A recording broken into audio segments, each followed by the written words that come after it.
to life again.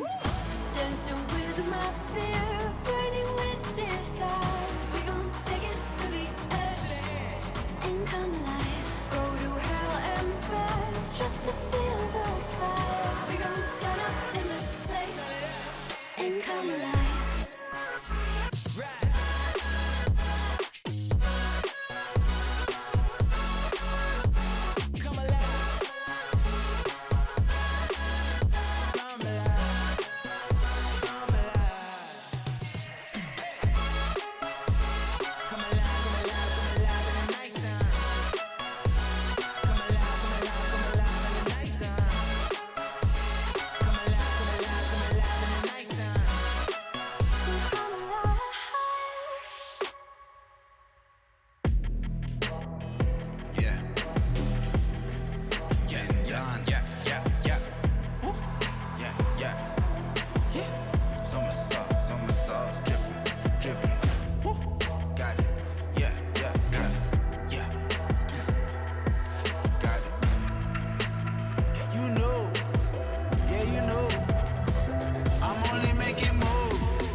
They can try, but can do it like Vinny. Yeah, no permission. I got it.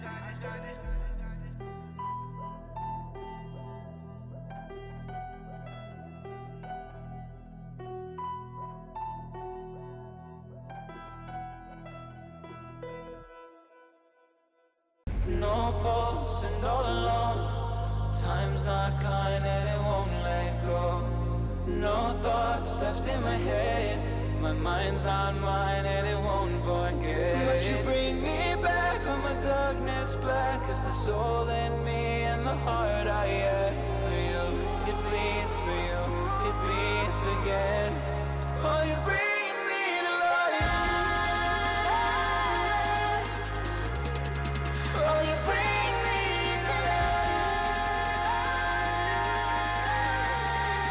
Oh, you bring me to life.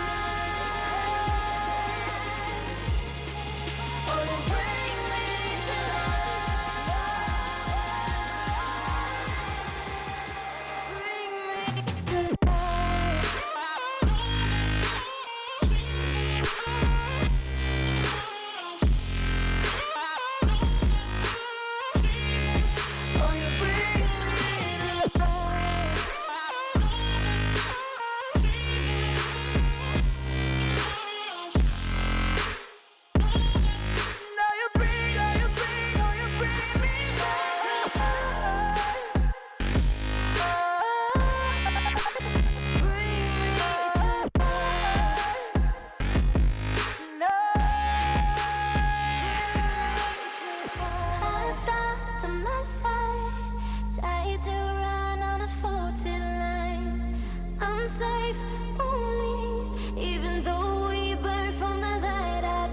she bring me back? Not a heart attack could take away all the love I had for you.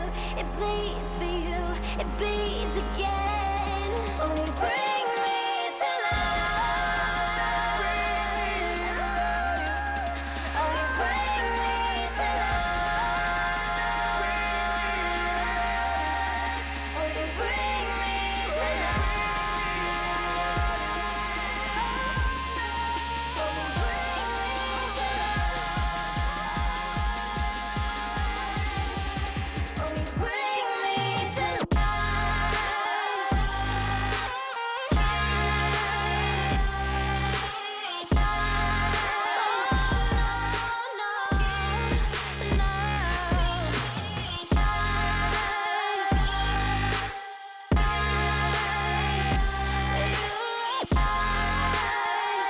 me to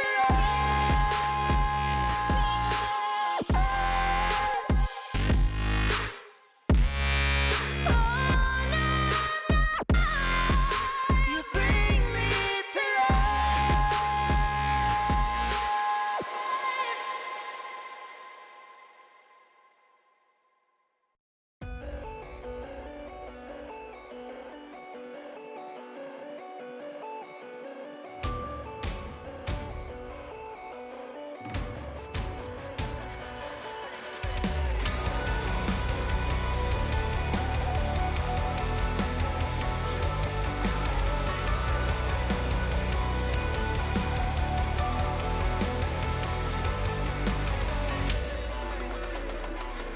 On this day, I take my place in this legacy of dust. I ricochet all in your face, and it quenches my bloodlust.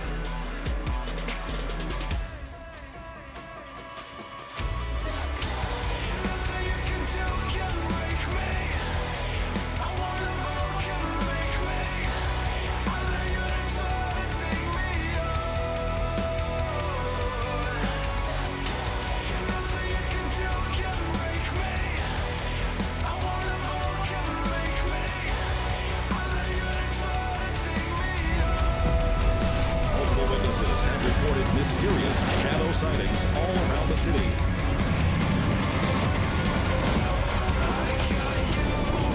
According to experts, the origin of these shadows is still unclear.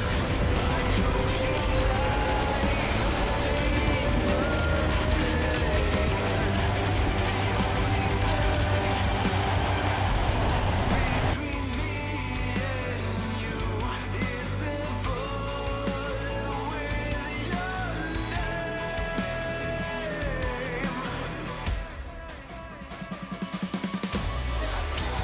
Nothing you can do can break me. I wanna move, can make me.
so far, but so far from close.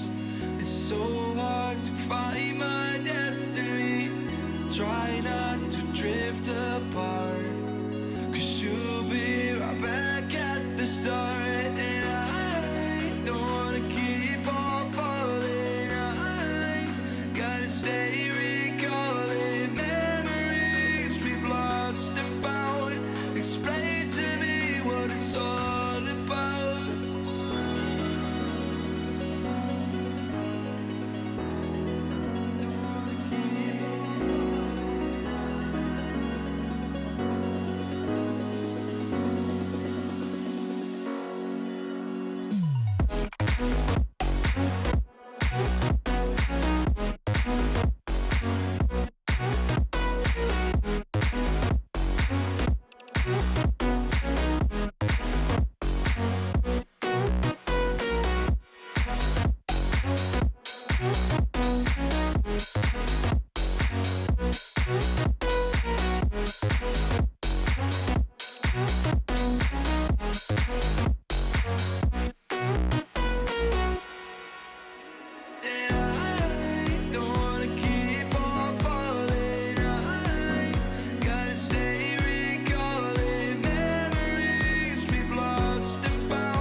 Under peach yellow skies, dreaming big and aiming high.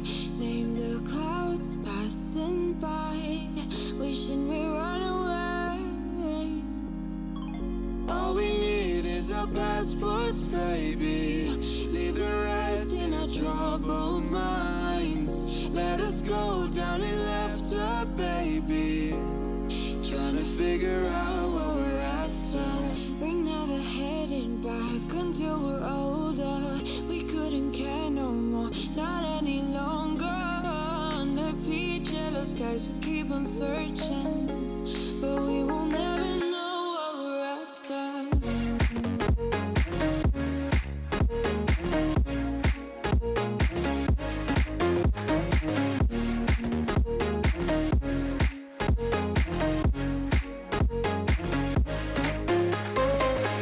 Book a plane, fly away. We will never be the same. And as long as you are mine, come on and run away. We wanna run away. We don't need any reasons, baby. Leave it all for the faded hearts. I don't mind if they call us crazy, 'cause they don't understand what we're after. We're never heading back until we're older. We couldn't care no more, not any longer. Under peach yellow skies, we keep on searching, but we will never know what we're after.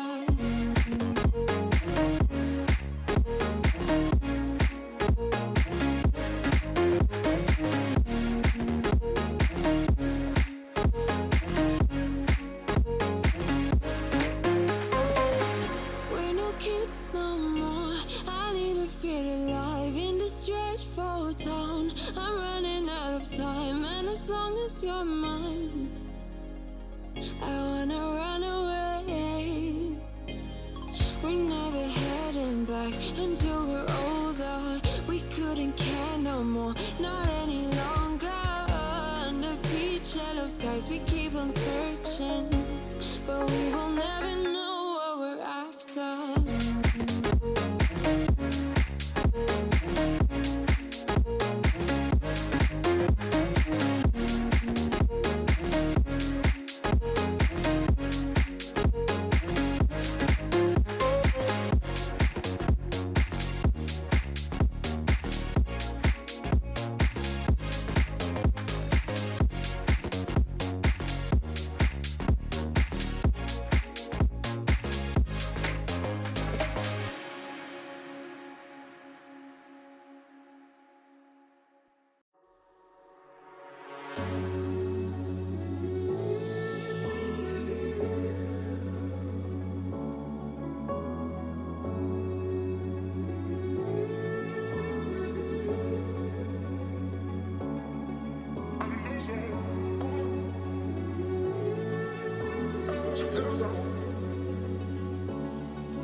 nothing could mean everything. Time is running, time is running out.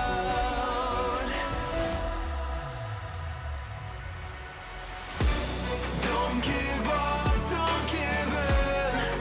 Don't let me down. Be the one to wipe their grin when they hear this sound. Don't give up, don't give in before they catch the glitter. I know you'll find the strength within. This is your last chance. Now's your time to shine. Make it count. Honor our sacrifice. And now this is your last chance.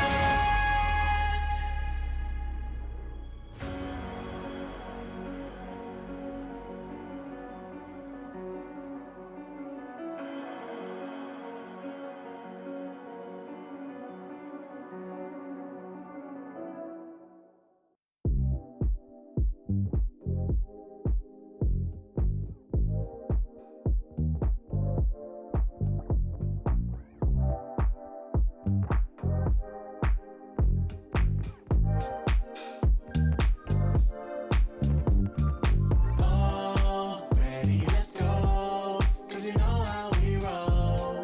Let's take it round the world and back again. Ready, let's go. 'Cause you know, like I know, we'll take it round and round. You know Mark, South Stuff, Mount Stuff. Types that never let you double cross them. Moving through the city like it's Gotham. They told me get one, so I got one. Stop saying you're a boss when you not one. You ain't sacrificed, nah, you ain't lost none. All over the gram like you got a bag. You ain't big dog, we ain't hear none of that. I'm in the gym looking like a running back. And you know the flow, got 'em coming back. Who I was in the past, I'm unattached. Only focus in this moment is bringing the summer back. Oh, respect my grind, elevate souls and I spread good vibes. Young divine, you know I gotta shine. Raise your hands for a good time. Aight. Vibe until the morning, sleep until the noon. You said that you want it, so I got it for you. Let's all get together and show them how we move. We move, we move. 3, 2, Bringing summer 1, to drop. you. Ready, let's go. 'Cause you know how we roll. Let's take it round the world and back again. Ready, let's go. 'Cause you know, like I know, we'll take it round and round. Yo, hold up, let me switch my flow up. Back in high school, they were telling me I'll blow up. Doing talent shows and man, everyone will show up. Got in an accident and still made it for them to go nuts. You know what? I'm so so what? I'm so That means I can't describe the way I vibe, the way I slide. And with the rhymes that make the dimes, I'll close their eyes and fantasize. Young divine calling their phone number. No, you know I love it. And you know me, I can't sleep without blazing beats on stages for their ones gracefully. And I got a smile that they hate to see. Young black successful, though life gets stressful. Though life gets stressful, go and vibe out with whoever you next to. Vibe until the morning, sleep until the noon. You said that you want it, so I got it for Got you. Let's all get together and show them how we move. We move, we move. 3, 2, Bringing summer 1, to drop. you. Ready, let's go. 'Cause you know how we roll. Let's take it round the world and back again. Ready, let's go. 'Cause you know, like I know, we'll take it round and round again.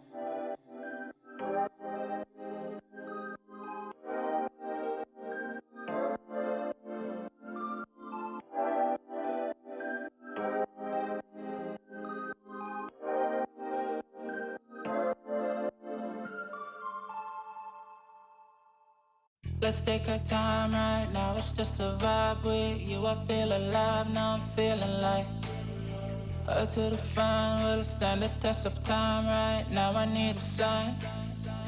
Tell me if it's over, come a little closer. We should take our time to think this damn thing over. Should we grow closer? Should this be over? My heart for your mind, probably we should start over.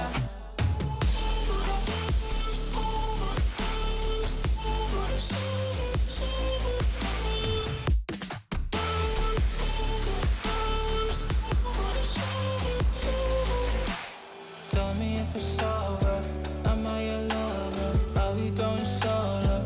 Or is it polo? Her face is saying don't go. I'm acting like I don't know. Whisper my name, say what you want, show me your thoughts. I do the same, my breath on your neck while I slowly caress. Feelings in gray, it's still the same.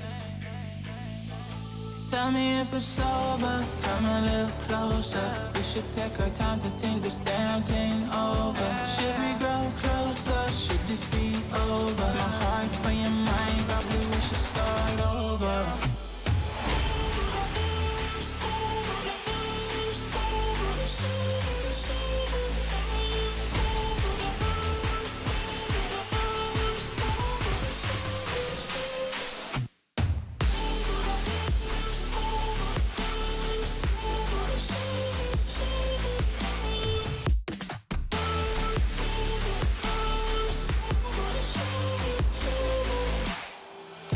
If it's over, am I your lover? Are we going solo? Or is it polo? Her face is saying don't go. I'm acting like I don't know. Tell me if it's over, come a little closer. We should take our time to think this damn thing over. Should we grow closer? Should this be over? My heart for your mind, probably we should start over.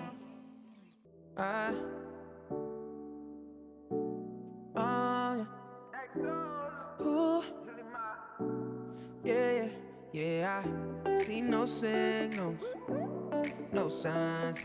Girl, you be tripping, no lies, nah. You said you're not set by. I flew in all the way for this. I'm not here to waste your time. I just can't give you vibes, you changed a bit. Girl, you mad teasing.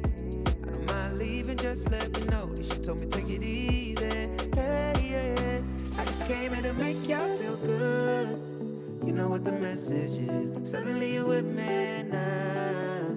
You know what the message is. I'll be running wild for you, babe. You know what the message is. I don't have no patience. Ain't no conversation.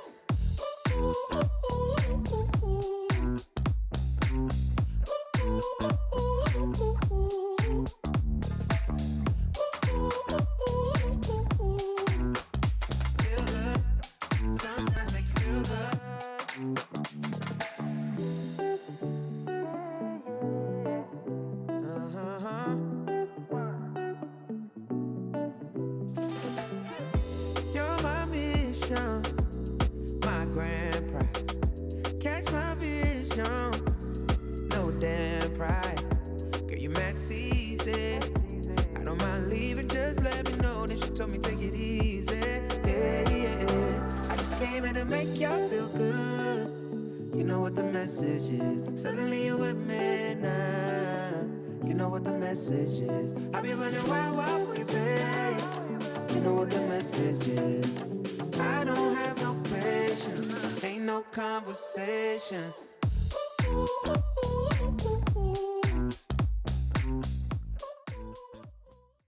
These are those moments I don't think anybody else is going to forget.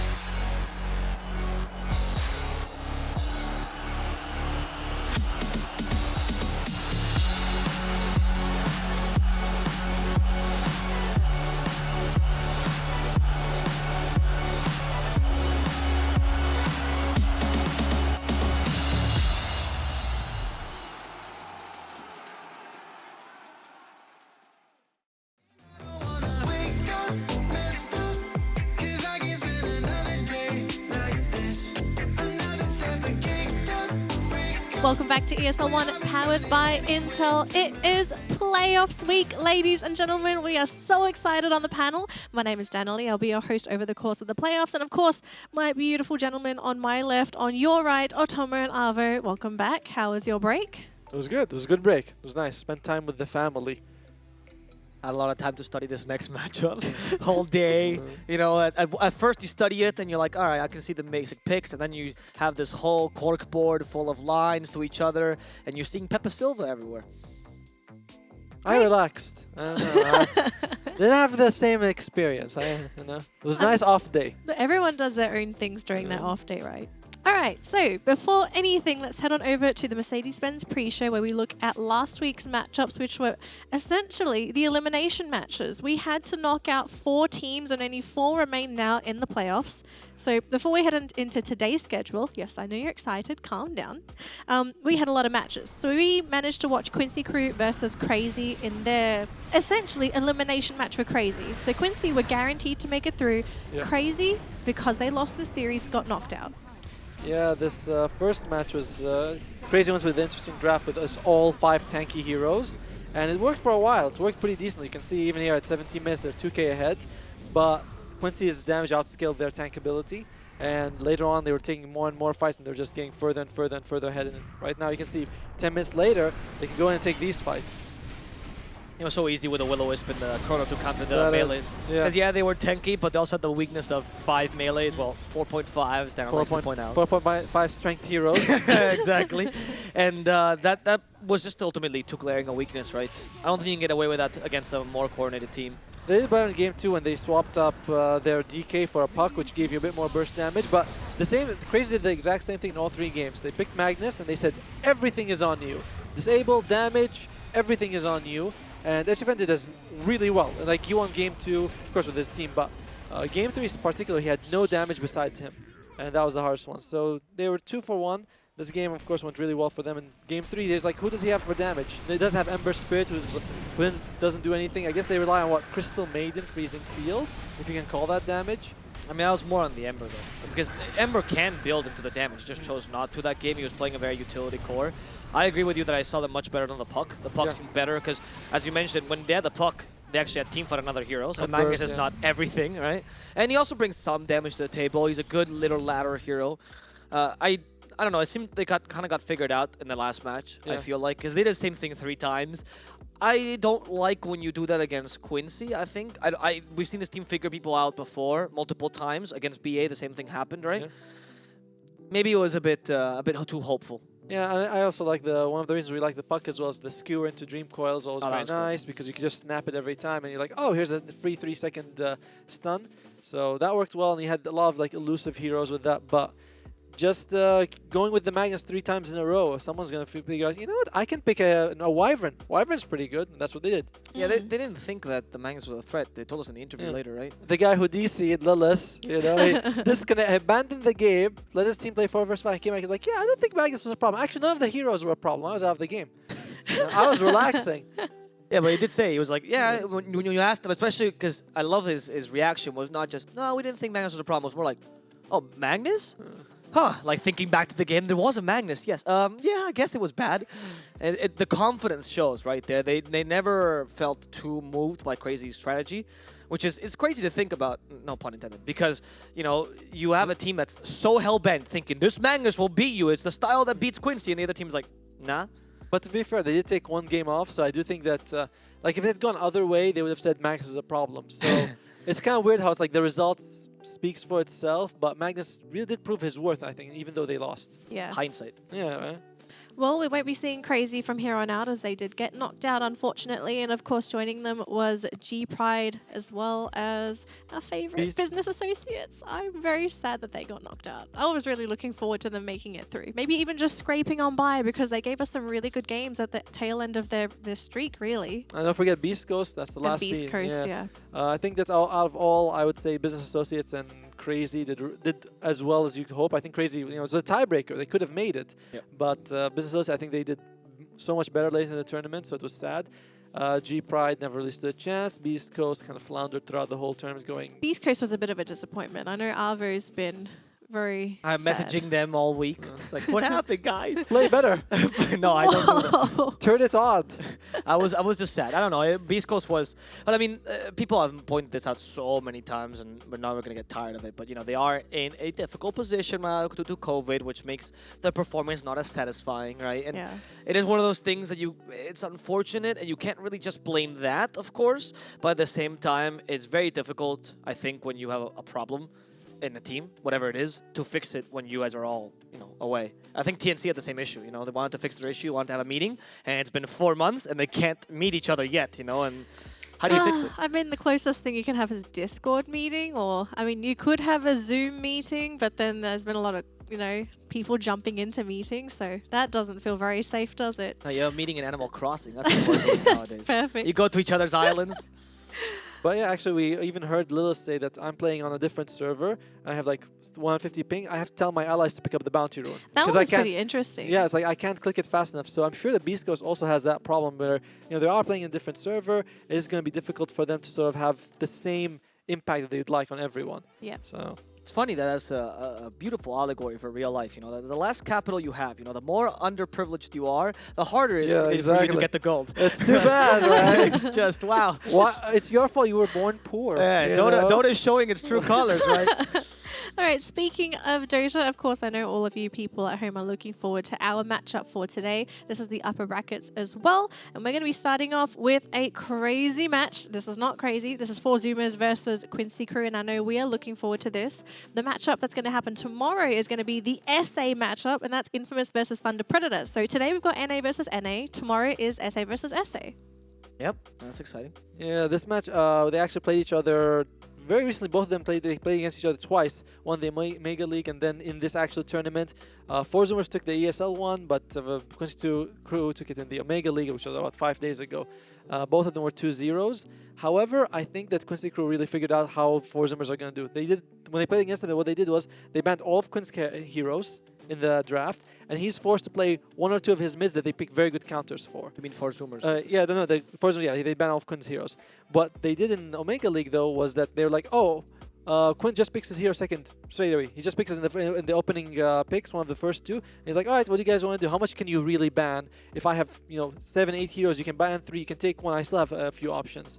So I think Quincey, once they figured it out, they were able to take 2 games very easily off 4Zoomers. And I think that's going to happen today as well. I mean, I just think that the first game is the most important. Whatever happens to 4Zoomers, you win or lose the first game, that's the series. That's it, I find that they usually come in with a strategy, and they got to make that strategy work, and it's kind of a 50-50 if they've come up with the right strategy or not, which is common of a team that, as Monkeys told us, has recently started to figure out these drafting issues they had, which is one thing that actually all of the Zoomers have told us, right? That they were trying to figure this out. So it is... I don't know. I have more trust in 4Zoomers. I think they might be able to beat Quincey. I think they might have figured them out. I think there's some pretty obvious patterns in the way Quincey drafts they can abuse. And I also find that Zoomers has one advantage over Quincey, which is the carry matchup. I do think that Sandboy right now in the current meta is more powerful than you are. I think you should abuse that. We'll see about that. 4Zoomers, they looked really strong at the beginning of the tournament, going 3-0. Then they dropped 3 matches. They even dropped the last match versus Thunder Predator. So they're not looking hot. They were on a hot streak, looked really strong. It was 2-1 against Thunder Predator, which is crazy for Zoomers, right? They actually managed to go to a 3rd game. But, I mean, they looked really hot at the beginning of the tournament, but now they don't look as strong. They've been dropping games. They dropped to Quincey, they dropped to Thunder Predator. So they're not looking strong. Well, we have to wait until the match starts, right? There was one rest day, The one rest day. I mean, it might help, right? Yeah. I mean, if that one day off. Gunnar told us they speak on Discord for 23 hours, which I'm presuming is what they did in the rest day. They slept together, and they just, in their dreams, they kept talking to each other. Okay. And all right. Not literally slept I together. see. Slept on the Discord call. Yes, okay. All right. All I'm saying is that can do a lot. If a team is willing to communicate for that long, I can think that one day is an incredible amount of... They managed to sync their snoring up, on Discord, right? That's how they did. And then halfway through the call, Monkeys Forever's like, guys, I just finished football training. It's only 11 p.m. Sorry, I'm waking you guys all up. Oh my goodness. We can only predict how they manage to do their meetup calls, but we are looking forward to our first match. But before then, I do want to remind all of you wonderful people at home that the MVP vote is still open, so do get your votes in. If you don't know what this is and you are a brand new viewer, you're given the chance to vote for your favorite player, and your vote could decide whether or not they win themselves a brand new Mercedes-Benz car. So get your votes in, and at the end of the day, we are going to show the top 3 players. So far, we've been sitting on the same 3. We did have Hector, but unfortunately, he dropped down. We're still waiting for that SA Pride to come on through. Arvo's been cheering for him and saying, guys, get your votes in. Come on, we need more SA up here. I love that we've just discounted Lillis as a Brazilian. He's Well, no longer SA Pride. Well, not He's playing on NA team. So Actually, yeah. that's true, yeah. So he And was was born in America, you know. I'm gonna hold. No, I'm kidding. Yeah, I don't know. I guess the Beast Coast being the favorites, right, and them being dropped out so early made it difficult. Yeah, there was a bit of a scramble. Also, all of SA right now, it's like, wait, Infamous is great? Like, they're amazing, and they're having the revolution right now. There's the Infamous fans are starting to come out of the woodwork. It's nice. There's we a lot need of more, flavor. though. We need more fans to come out. More Pepita votes. Yes. All right. Now, of course, not just the MVP votes, folks. Make sure to follow us on all of our social media as well for updates on some more matches. Of course, we are still doing North America and South America. We do have SEA happening on the other side of the planet, I guess. We're on the right side, but we're doing the other matches, which it's a bit strange. But yeah, do watch some Southeast Asian Dota as well. That's really fun. It is. Yeah. The casts are amazing. I was going to say terrific, not terrible, sorry. The casters are great. The casters are It horrible. was a good save. It was a terrific. Yeah, I swear. Richie is amazing. Winter is around. Everyone has a lot of energy, so do tune into Southeast Asia as well if you have the energy and the time. If not, you can enjoy a little bit more of us too. That's great as well. Now, we are going to jump into our first series in just a moment, but of course, we do have to go to a break. We are still setting up the lobby. If you are new to the stream, though, it is Quincey Crew versus 4Zoomers. This is the playoffs, and of course, it's our first match of the playoffs too. Loser here will have to go down to the lower bracket, so it's a double elimination format. Yeah. If you win, you just go straight away to 3rd place, basically. You're guaranteed. So that's always nice. Quick predictions before we go to break. It's going to go for Quincey. I don't know if it's 2-0 or 2-1, but I go 2-1 Quincey, I guess. Zoomers might have a chance. I think Zoomers can take this 2-1. All right, gentlemen, thanks for that. We will go to a break, and once we return, hopefully the draft will be up.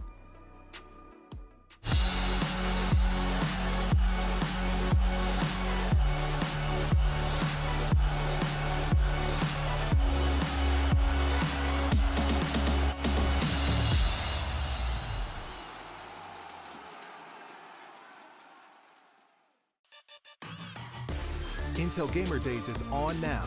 Whether you're looking to buy or build, now is a great time to upgrade. Get limited time offers and giveaways from top names in PC gaming.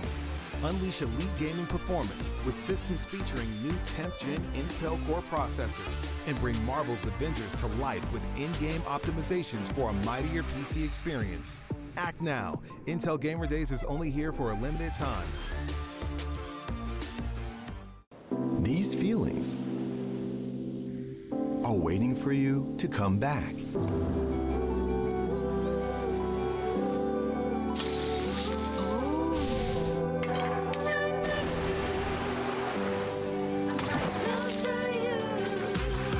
Amazing feelings are waiting for you to explore again once the world is ready. Until we meet again.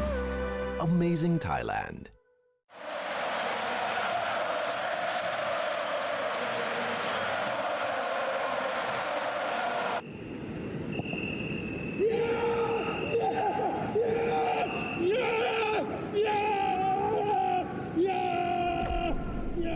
Start your esports career now at play.eslgaming.com. Multiple witnesses have reported mysterious shadow sightings all around the city.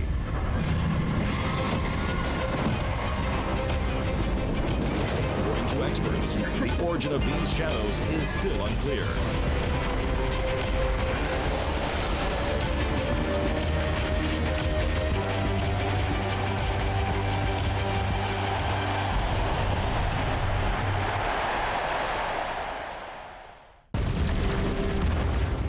Everybody loves an underdog.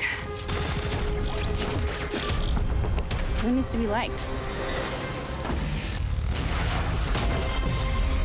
Mountain Dew Amp Game Fuel. Victory in a can.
Clash of steel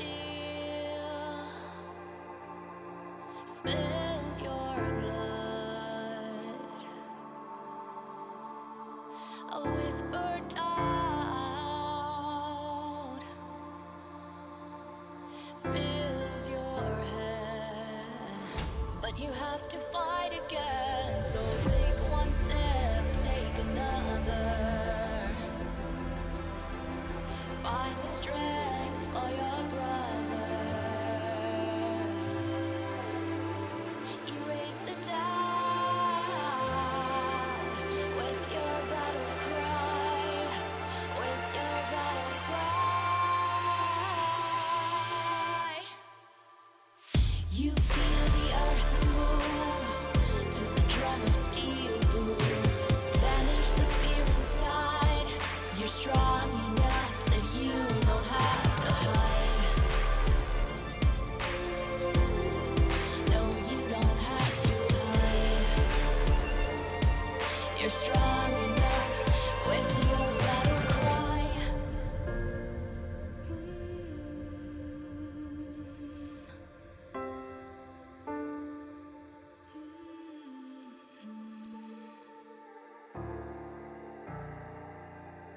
Brings you to your knees. ESL 1 Thailand is brought to you in part by Intel, Mercedes-Benz, Mountain Dew Game Fuel, DHL, Ministry of Tourism and Sports of Thailand, and Sports Authority of Thailand.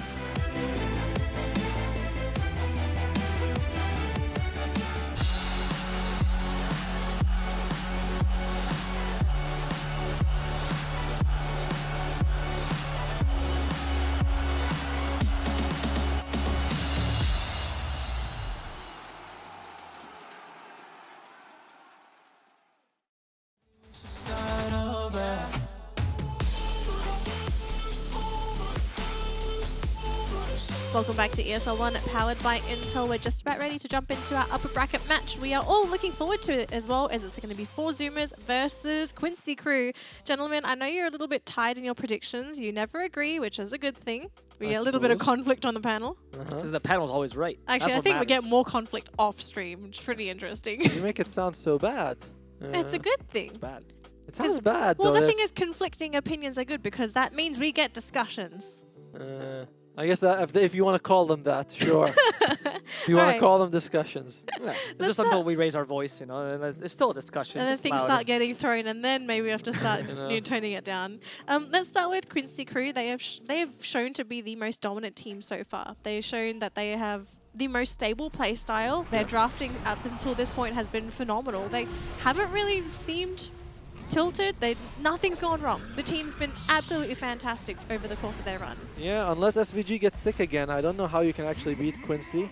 They've just been playing really well the whole tournament. When the only time they lost was because they had to play with a stand-in. Then they had Pixel and they played a lot better. This was a really good game for Quincey when they had SVG on the stance, and you can look at the chrono and everyone can just throw hits the whole time. So I really like how they're drafting. I really like Yawar on the Faceless Void when he plays it. He seems to be really comfortable with that here compared to some of the others where he seems to have a difficult time early game, where the Faceless Void is super comfortable. Yeah. That's true. His Faceless Void is scary good. And I also find that because the hero has such a high skill ceiling, I would say as a carry, whereas most carries is just farm well, you know, Faceless Void is actually like farm well, the chrono's right, everything. So I do agree that Faceless Void Yawar is a big deal. Yeah. In fact, I think that's one of the things that Zoomers definitely has to be wary of, right? Yes. But that also makes your drafting, especially in the beginning, a bit weaker for Quincey, because if they want to secure that Void, they 100% have to ban the Venomancer. True. Right? That's at least one guaranteed ban for sure.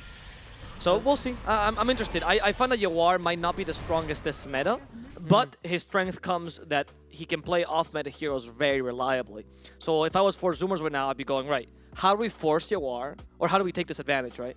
And how I'm seeing is 4Zoomers should really leave all the meta heroes in the pool.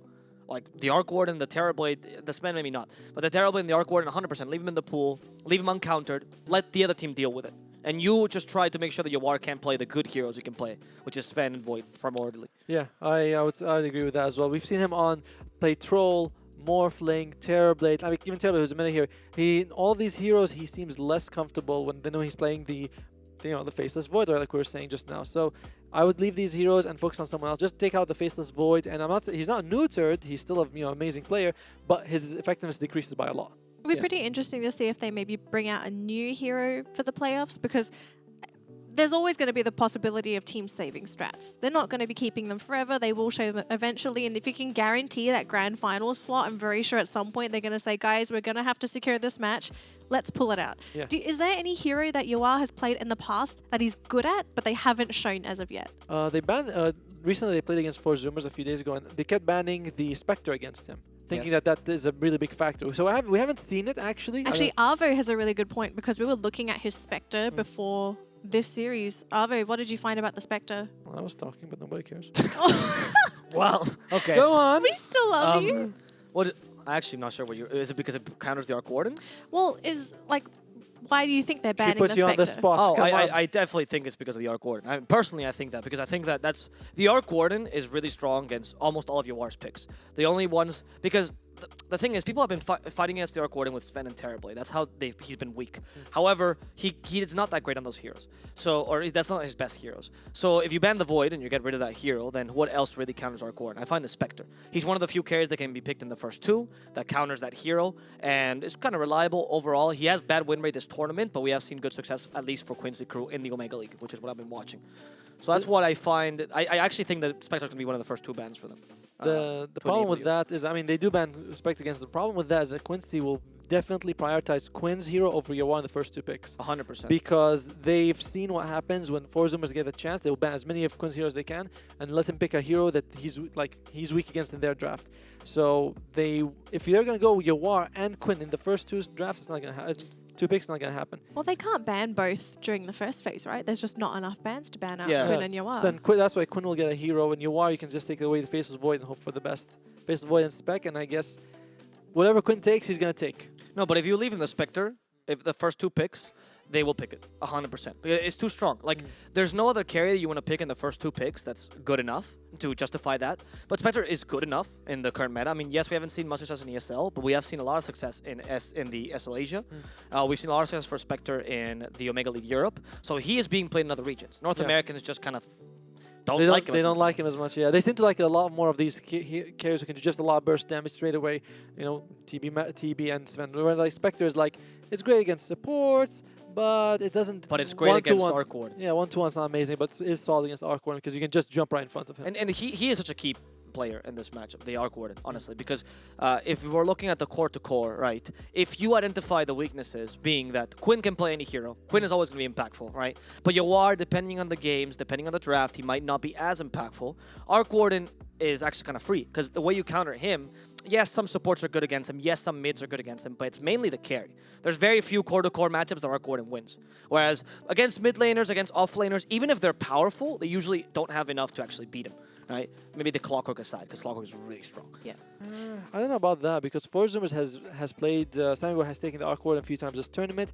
He has never really excelled that much with it. I mean, the first 2 matches that they picked to them yes, was great. So I mean, they played him 4 times. He won 2. He lost 2. Yeah, like, I don't know, man. But when they played him, like when they played against Business Associates, Business Associates were able to show, oh, if we just drag the game, Awkward becomes pretty weak later on. But they also second picked it. Speaking of 4Zoomers, let's go a little bit in depth into the team as well. They started off the season very strong, but then as they started playing those matches, great opening matches, but at the end of the day, they just sort of went downwards. Do you think this was just maybe the team trying to go for different styles, or was it just were they just getting outclassed in their games? Like, what happened? I think we talked to one of the Zoomers, and he said that we were getting a bit complacent. You know, so that is a factor when you feel like, oh, I'm winning all the matches. You start taking it a bit easy. I think it was Gunnar who said that in our second interview. He said it was like, yeah, we got a little bit complacent with that. So that would be the biggest issue, is that you feel too confident. Yeah, I would agree. I think that the 4Zoomer style right now is actually very much against what they like to play. We've seen Gunnar playing heroes in the mid lane like Slardar, Pango, Monkey King. So Gunnar in the mid lane is a very peculiar pool of heroes, I'd say, right? And that peculiar pool of heroes are high tempo usually, but with late game scaling. Yeah. That doesn't always work. In the meta currently, we're not seeing those kind of mid laners being very powerful. So I do agree with you that they might just be thinking, oh, if we play our style of Dota, we can still win. But no. I mean, it sucks to say this, but you kind of have to adapt to what the meta is forcing you to adapt to, which is what they did for the first 6 matches that we saw them in, which is when they were best. So if you're Quincey Crew, how do you sort of approach 4Zoomers? Because we're going to be seeing a lot of bans for Quinn's heroes. What about Quincey Crew going up against 4Zoomers? Like, what would Quinn ban against 4Zoomers? Sorry? Nature's Prophet's banned a lot. Doom, they really don't like playing it. And then, of course, Bat Rider, because Monkeys Forever is just a god on that hero. So you go with these bans and you relatively feel secure with them. I mean, the other day they were just playing their own game. And they even let the Arcworm through in one game. They're just not really... I'm not saying Quiz is not worried, of course. They're going to do what they can, but I don't think they're extremely worried about what 4Zoomers can do. I think it's the flex picks. You gotta get rid of them, because I've seen the 4Zoomers, because their natural style is a bit higher tempo and is creative enough, right? They usually come up with drafts that are pretty interesting. But one of the weaknesses of being interesting drafts or being creative is that because you're putting something in a position that's not usually where they go, against Slardar, or even something as simple as the Pango or the Monkey King, who maybe are not seen as much in the mid lane, you're getting weaker lanes. If you get a flex pick, your lanes are essentially fixed. That's the whole point of flex picks, right? That's why Nature's, Doom, both of which are flex picks, always get first ban against them. Yeah. Darkseer enabled a bunch of their carries, which is why he was banned before. Now people have started to figure out how to play against them. And the Bat Rider that you mentioned is also super, super powerful, because he can also a flex pick. So if you get rid of the flex picks, I think that's probably the best strategy against them. But I'm hoping that 4Zoomers surprise us with something special. Yeah, I'm thinking the same thing. I feel like 4Zoomers has to outdraft them, because I mean, it sounds mean to see, but I think they're in the back foot a little bit. I would like to see their Slardar. I think Slardar could do a lot for them. He's been played both in the mid and the off lane, so he's a flex pick, tanky hero. I think Slardar might be something 4Zoomers will lean on. Yeah. Well, so far we do have a little bit of a meta going on, right? We've started to see, well, I think for 4Zoomers, it's been the Arc Warden. They've been really big fans of this. It seems like they're also using these games, especially during the group stage, to practice with the Arc Warden, right? To try and feel out, like, okay, what feels good, what doesn't feel good, what heroes are feeling a little bit too strong. But Quincey Crew, do you feel like they've also been experimenting with their matches, or do you just think, oh, the team's just dealing with it as you normally should, just win the match? No, I think so. I think there's a bit of experimentation. You can see it in the fact that Yawar picks, or Drow. they picked, Drow. But they picked in the very early. They always picked in the meta heroes. It was primordially Terrorblade. We saw him a couple on the Sven, but it was a lot of TV, right? And Yawar didn't seem as comfortable. We said this a couple times. And then at the end, it's like, wait, can we just get away with picking Yawar's heroes like Void and Shrill? And yes, you can. If you play appropriately, right? So Quincey Crew is saying, how much can we bend this meta so that it fits the playstyle we want to play? And I think towards the end, I was very satisfied with this mesh of both aggressive playstyle and still having meta carries and playing the 4-Protect-1. I want to take a moment to talk about the supports, though, because we have talked about a lot of the core players. I want to go Husky versus SVG is an interesting thing, because we've seen Husky play a lot of the more playmaking position 5s, you know, something like the Disruptor. I guess Oracle could count as well. SVG, a bit more stable, but also, you know, plays a Silencer, for example. I feel like Husky has proven himself to be a bit more impactful as the position 5 role so far. He's just been able to, I mean, we saw that one game where he goes like 10 kills on Disruptor, gets some fast ags. So I like that because I think he'll be able to enable Sammy Boy more. Yawar sometimes flounders in the beginning of the game, and SVG may not always be able to save him. Yeah, I see that. I mean, I don't know. It's a bit difficult because whenever I judge the impact someone has in a game, I think it's not necessarily unfair. It's not just KDA. No, yeah, exactly. Please stop quoting that at the end of the game. 1-8-11 arc quarter. I get it. I died a lot. Anyway, no, but the point is that I think that because the styles are a bit different, right? I'm not surprised that SVG... Like, it's hard to unmarry him from the style they're playing. Because SVG plays a style that's quite sacrificial, playing around the two cores, mainly Quinn and Yawar, right? I'm not surprised that he takes a much less predominant role. Yeah. So, it's true. It is maybe, I don't know if I consider it a weakness, but it's how they play. I mean, it enables the team, so it's a good thing, yeah. I think in the case of Husky, for example, he also is given more space because Gunnar is also much more willing to play a much more sacrificial mid. Yeah. Gunnar is there for space creation alone, right? He might carry you kind of in the late game, but you'll wonder where did he get this farm from because he's been fighting all the time. Quinn is, yes, he's going to create space for you, but he's also a semi-core every single time. He likes to scale. He likes to scale quite a bit. Yeah, I can go with that. Great news. The draft is ready.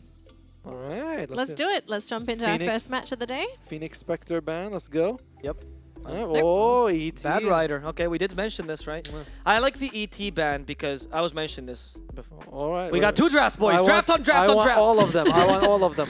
The ET, I think, was a successful counter to the Terrorblade. And if there's one team that can play Terrorblade, of course you're going to count. Like, honestly, Quincey would rather not pick it. So you 4Zoomers counter it, and that way, you know, you can always pick it. It's free for you. Well, not necessarily free, but it's easier for you, right? They're focusing a lot on the Doom. Yeah, there goes the Doom like we thought, which means that, well, I was going to say the Phoenix, but this is probably 4Zoomers who might be considering buying either the Phoenix, the Spectre, Faceless Void. We've talked about him a lot, and they go for the Clockwork instead. I like it. I was thinking, you know, I did say this is one of the heroes if you want to enable the Arc Warden, right? This means that I think Quincey, if they take a Phoenix, that 4Zoomers has a trap for him somewhere. You know, like an Ogre match. I was thinking something like for an Egg Breaker, you know? Sure. But I mean more like just... in the lane. Yeah, in the lane against the Void particularly, because I'm assuming it's Phoenix Void. Most of the time it's some sort of variation. So because the Venomancer got let through, they get away with not having to ban the Phoenix. Because like, okay, pick Phoenix. I'll pick Venom immediately.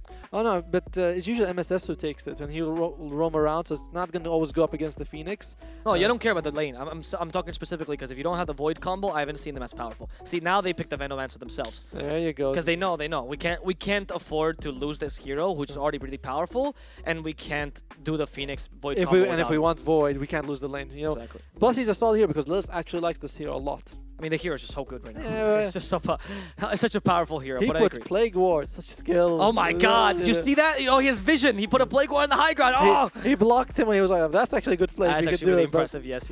All right, so 4Zoomers. Let's see what they go with in the previous. They went for Lifesteal Arc War. So they do have egg hitters. They have this option with the core that they like to go with. But I don't know. I don't know if you're willing to let that pass because now the enemy team could pick those. Well, I guess you only have one more pick, right? So you can ban Phoenix Void if you want to.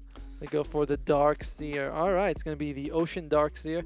I think, probably. Like I'm hoping to. Yeah, it's very likely they'll go position for Dark Seer. It's around the Ion Shell, which means I really hope they bring heroes that combo with it. We've seen Dark Seer picked with no combos, and it looks kind of impotent. He's lackluster. Yeah, it's like he vacuums and he has a wall, and that's good. And then he's like, guys, anyone? No? All right. And then we'll just run away. So Quincey, though, they know what you have. Will they take an Enchantress? SVG it's pretty good Enchantress, and I'd rather they pick up an Oracle, to be honest. I was thinking, do they play Oracle? I think... I don't think... I don't know. I don't think he's picked it this turn. Of course, he would play it, but he's played the Enchantress. They have played it once before in this tournament with a troll, where they tried to do the troll. They didn't win, but like in the very beginning. Ah, my bad. I think I want to say, but maybe I was watching Omega. Maybe it was like the 4Zoomers. Maybe I'm watching Omega.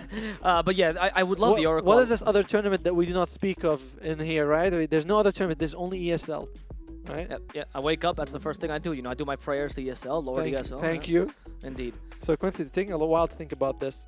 I feel like it's going to be either the 1 or the 5 here. Oh no, they go. Yep, they go Quinn's Void Spirit. But potential flex.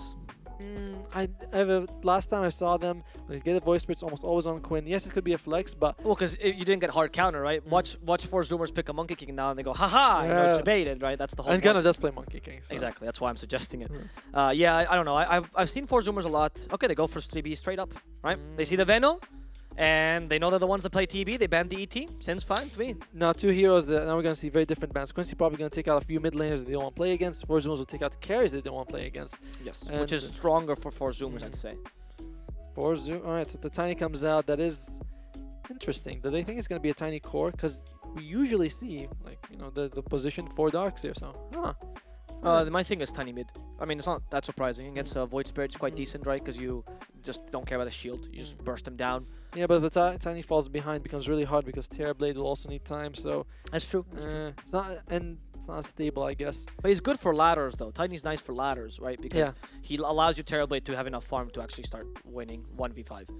But if you lose in the lane, the thing is, I feel like if you take Tiny and you rely on him to sort of get items, that's unreliable against Quinn. He will oftentimes come off really, really well off the laning stage, and his enemy will be decimated. So if you're like, Tiny, you get dagger, he'll be like, yeah, but it might be a late dagger.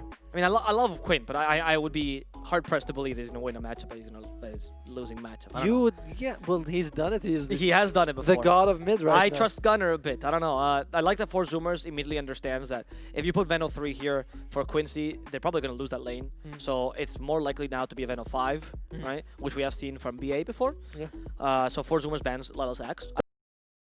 Ban though. I want to see that Void ban for sure. Slardar comes out as a ban. This is a hero 4Zoomers has played multiple roles, very flexible, and we did say that, you know, I think he'd be a key hero for 4Zoomers. Yes. Especially with the, I mean, if you have TB and you throw Corrosive Haze, right, not amplified damage, Corrosive Haze, and TB you can just destroy someone. Fairy Fire. Fairy Fire, that's the best one.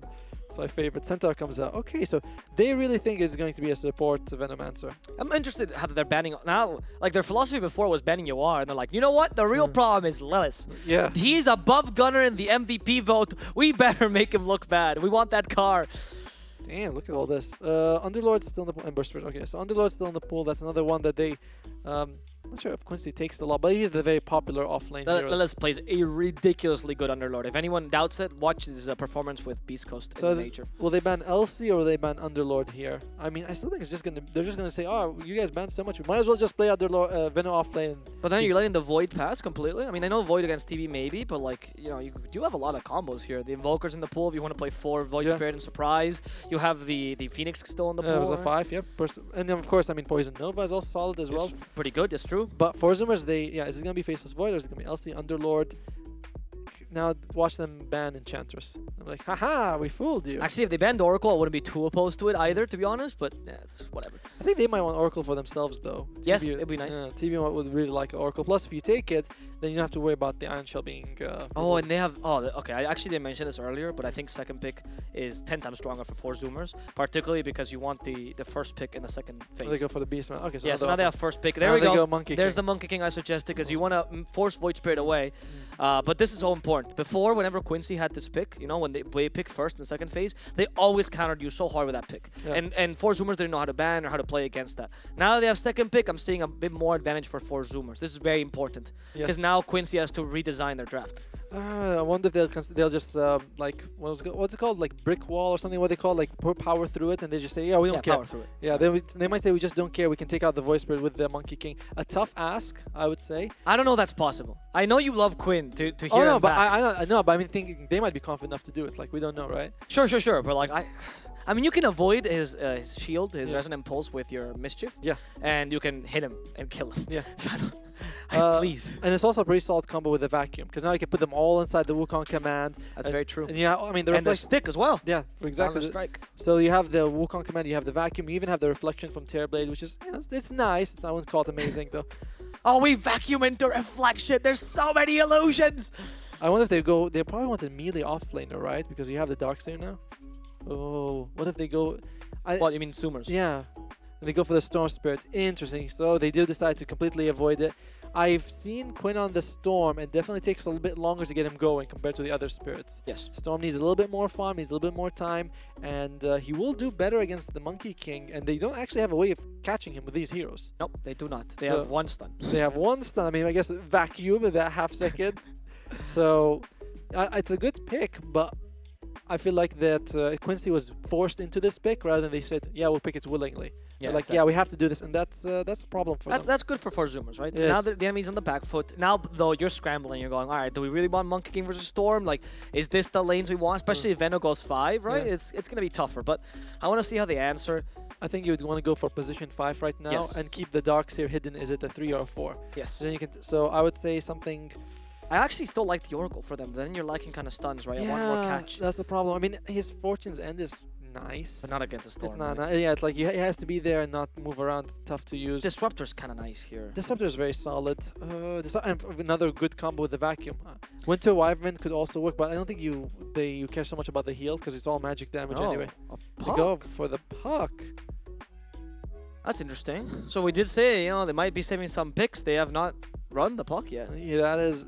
Now we have no idea what's happening in the draft. Like honestly, you were like thinking position 5. They're like, here's a puck. Okay, here is what could be happening. Actually, they might be running the puck 2, the Terrorblade 1, and then actually putting the Darkshare as a 3, and then you put the Monkey King as a 4. Yeah, I remember. I mean, that was popular at one point when his Basher could work on the Wukong, but that's a long time ago. Hey, okay, Echo Saber by the way. But Echo I want to say Matthew. No, actually, Basher used to work on the yeah, Wukong. as well. They say Matthew is still playing Monkey 4 till this day. You can watch him in his pubs and occasionally hear the screams of the Monkey King. Wah! Ah! As he jumps on you. My God. Oh my gosh. I'm not kidding. Matthew still plays the hero. Is that what he does while he plays it? I think now I know why Otome's been requesting to leave that corner. I'm like, guys, every day you see me shift a little bit further away. Like, And then you hear my screaming like a monkey. They picked the Void, by the way. Yeah. I told you, they were going to pick the Void. Is Yawar's, he's so good on the Void. Which believes them either, both teams, what do they want? Quincy, do you want an offlaner or do you want support, depending on what these Void Spirits Veno are, right? Pick the core. Quincy thinks it's Puck 5. I mean, if someone can run Puck 5, it would be Husky. The thing is, all you really care about is getting the Dream Coil. You get the Dream Coil, Wukong's Command, Vacuum, you have so many things that you can do. So the Puck is only there for the Dream Coil. He solidifies the draft. Like sometimes when we see a Phoenix Egg picked and there's one hero that comes out, usually Phase Boy, Mars, you're like, oh, this is the hero that brings the egg all together. And I think that's what the Puck does. And I think also the support he would do it because then you only care about the Dream Coil. Yeah, I don't love the Puck 5. I don't love him, to be honest, but I can accept him in this draft. I can tolerate him. I accept him as one of my own. Okay, we're running out of offlaners. There is very few, and I think both teams Nature's Prophet is still at the pool. That's kind of shocking, although... Not good against either draft. By the way, the Puck is also the answer, of course, to the Storm because he is really good at catching. That's what I presumed you were going with the Puck 5. Because Waning Rift and Dream Coil are both 0.01 cast points. We have to go back to that point. I love it that Vice Frog went and said, you know what, it can't just be immediate because then they'd be Rubik. So let's make it 0.01. It's too strong if it's instant. So we'll give it the... Right, the offlaner has just been butchered. Axe, Centaur. I mean, Elsie's still in the pool, but yeah, Axe, Centaur, Beastmaster, Pandarian. Brewmaster. Whoopsie, Blizzard, don't sue me. Underlord, Slardar, Doom, Bat Riders, like so many. Elsie's still in the pool. Monkey's forever sweating. He's like, guys, I only have a 3-hero pool. What am I supposed to do now? They've banned 8. What are they going to go with here?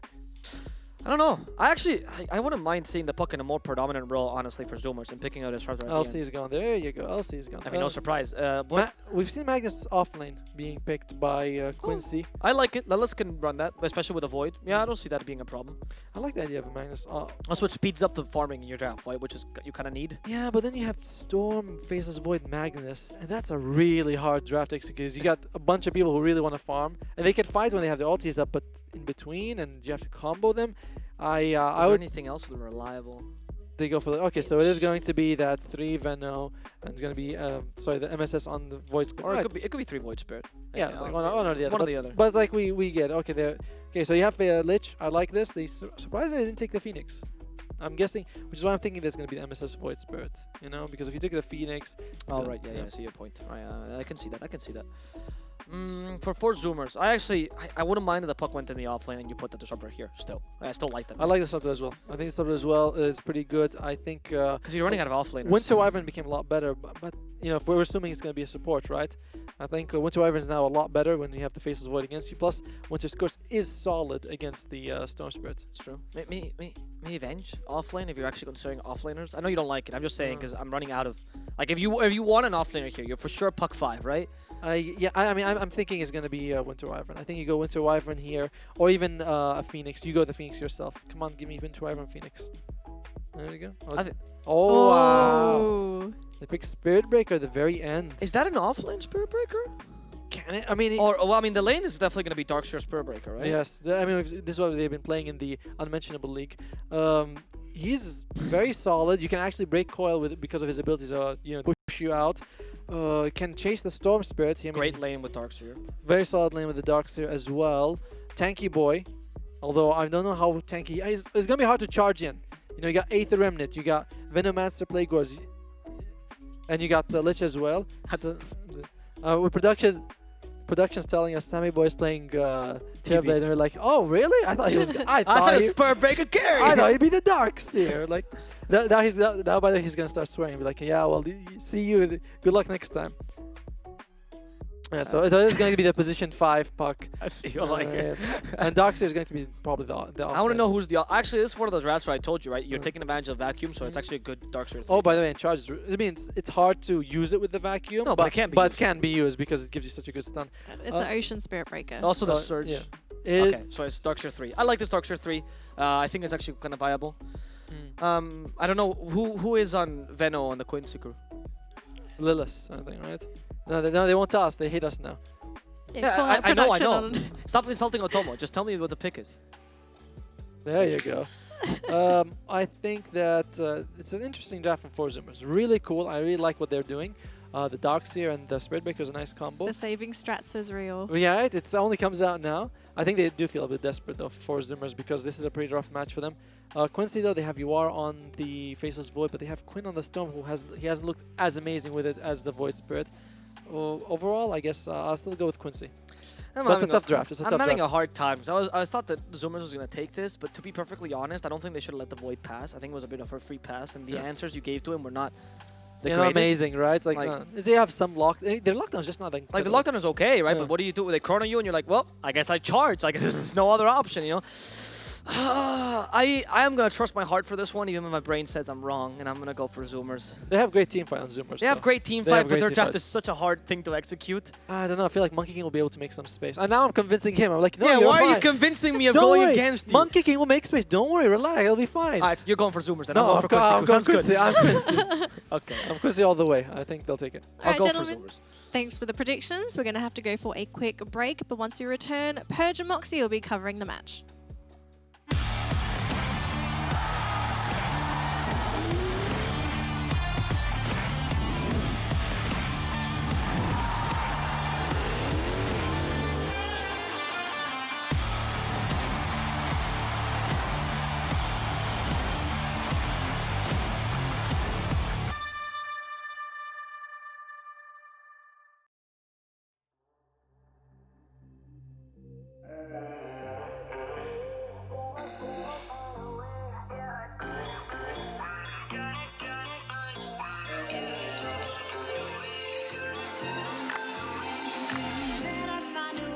Turn my heart into something gold.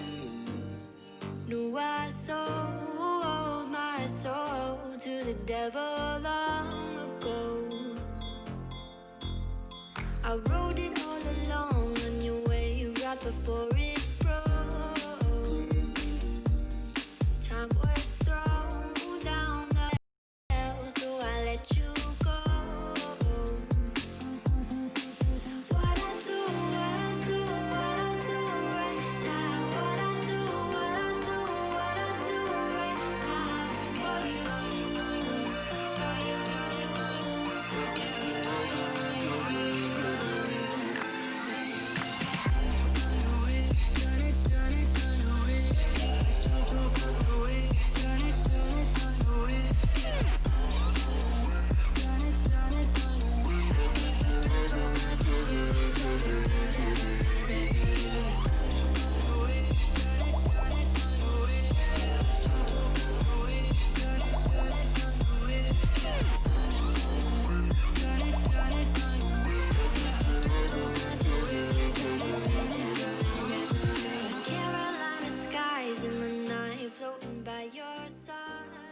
Hello, everyone. Welcome. We have an incredible match for you today. We've got the two NA teams going at it.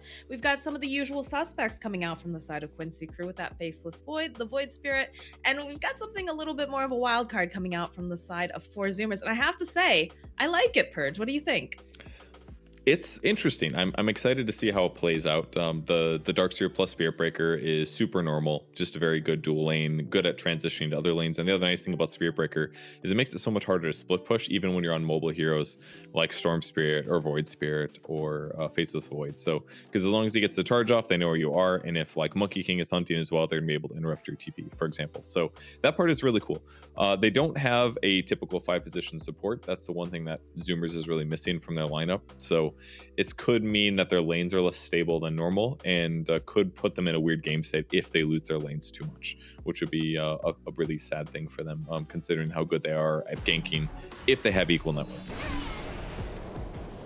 Well, already it looks like we can see some of that harass coming out here in the top lane. Husky. Was it harass? Try to Full battle. walk away.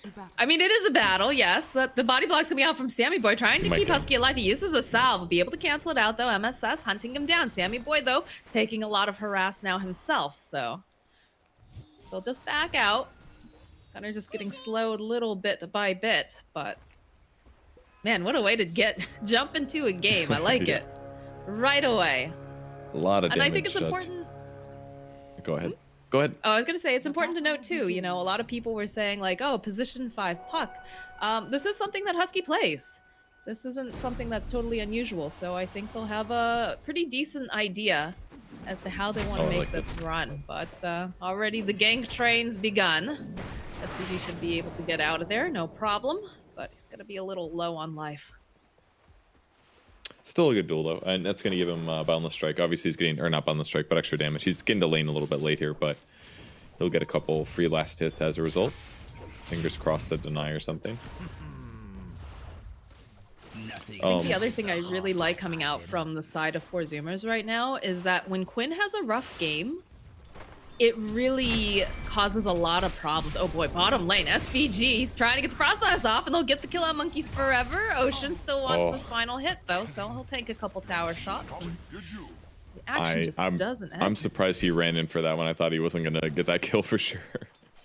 But a little bit of a mistake. Taking tower damages a lot in the early stages of the game before you get more items. So a little bit crazy, but game's still equal. 5-position puck is a bit abnormal, but what's really nice about it basically is that you have really high mobility. So it's easy for you to follow up on an ally or somebody else that's like being killed out of position. And once puck hits 6 and ideally gets like a blink or something like that, your hero ends up being really, really effective.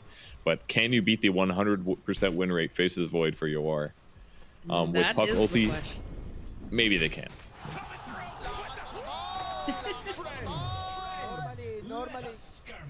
Well, as I was saying earlier, before we had another fight break, although I feel like we're going to see another one immediately, just break out the bottom lane. Yep, there's a bit of a chase over here. The vacuum back, though. One of the bashes over onto SVG. This Iron Shell just taking him down. He's trying to break these ankles, but not going to be able to. The aggression of the Darkseer and Spirit Breaker lane is real here. I'm never going to be able to finish this thought.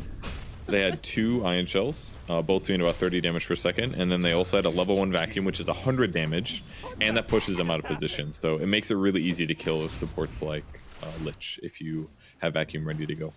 So that's kind of the timer that they're going to be looking for consistently for these kill attempts on the Lich.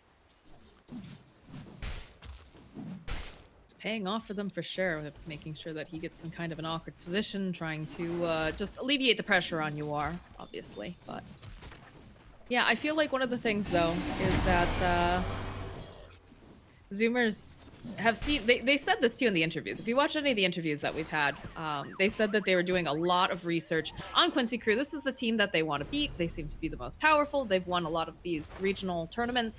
But it definitely feels like if Quinn struggles and doesn't get this momentum going, the side of Quincey really starts to fall apart quite a bit. But might be why we're seeing such a gank-heavy lineup. The gank over to the mid lane.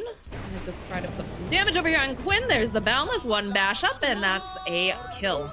So I feel like this is the plan that we're going to be seeing coming out from the side of 4Zoomers, is just keep a lot of pressure on Quinn. Make sure he can't farm anywhere.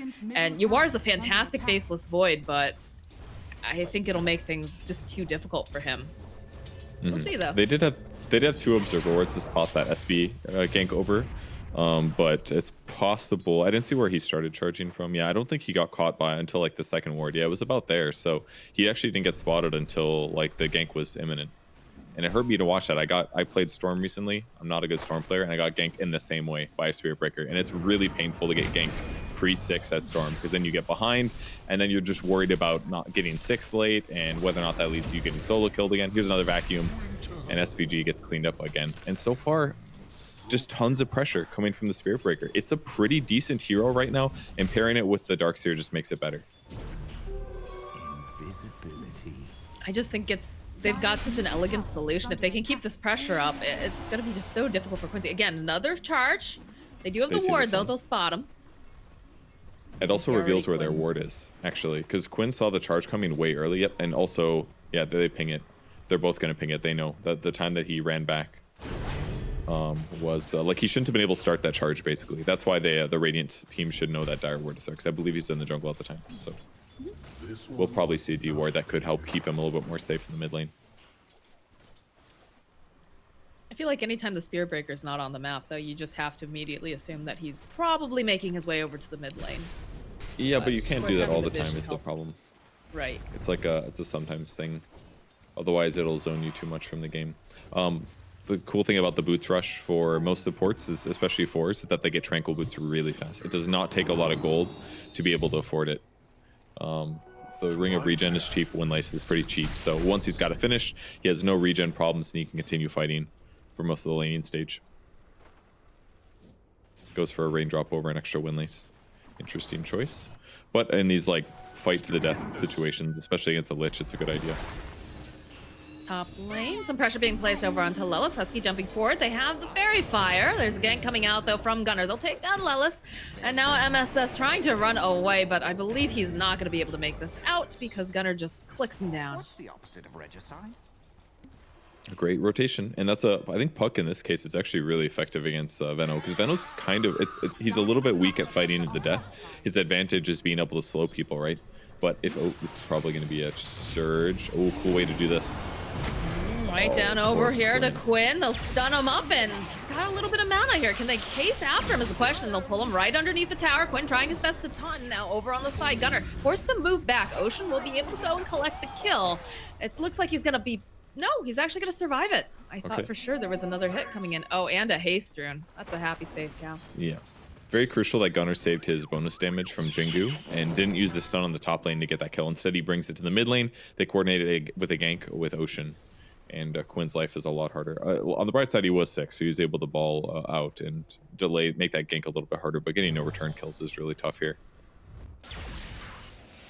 The smoke, zip over into Gunnar just a little bit faster here. He did a good job with his not revealing that he had an observer ward there. Here comes another gank. Choo-choo, here comes a train. Lelis immediately opening up with the silence. There's the hit, the charge, everything in the kitchen sink. He just tries to get his spells off because he knows that there's not much else that he can do there besides die.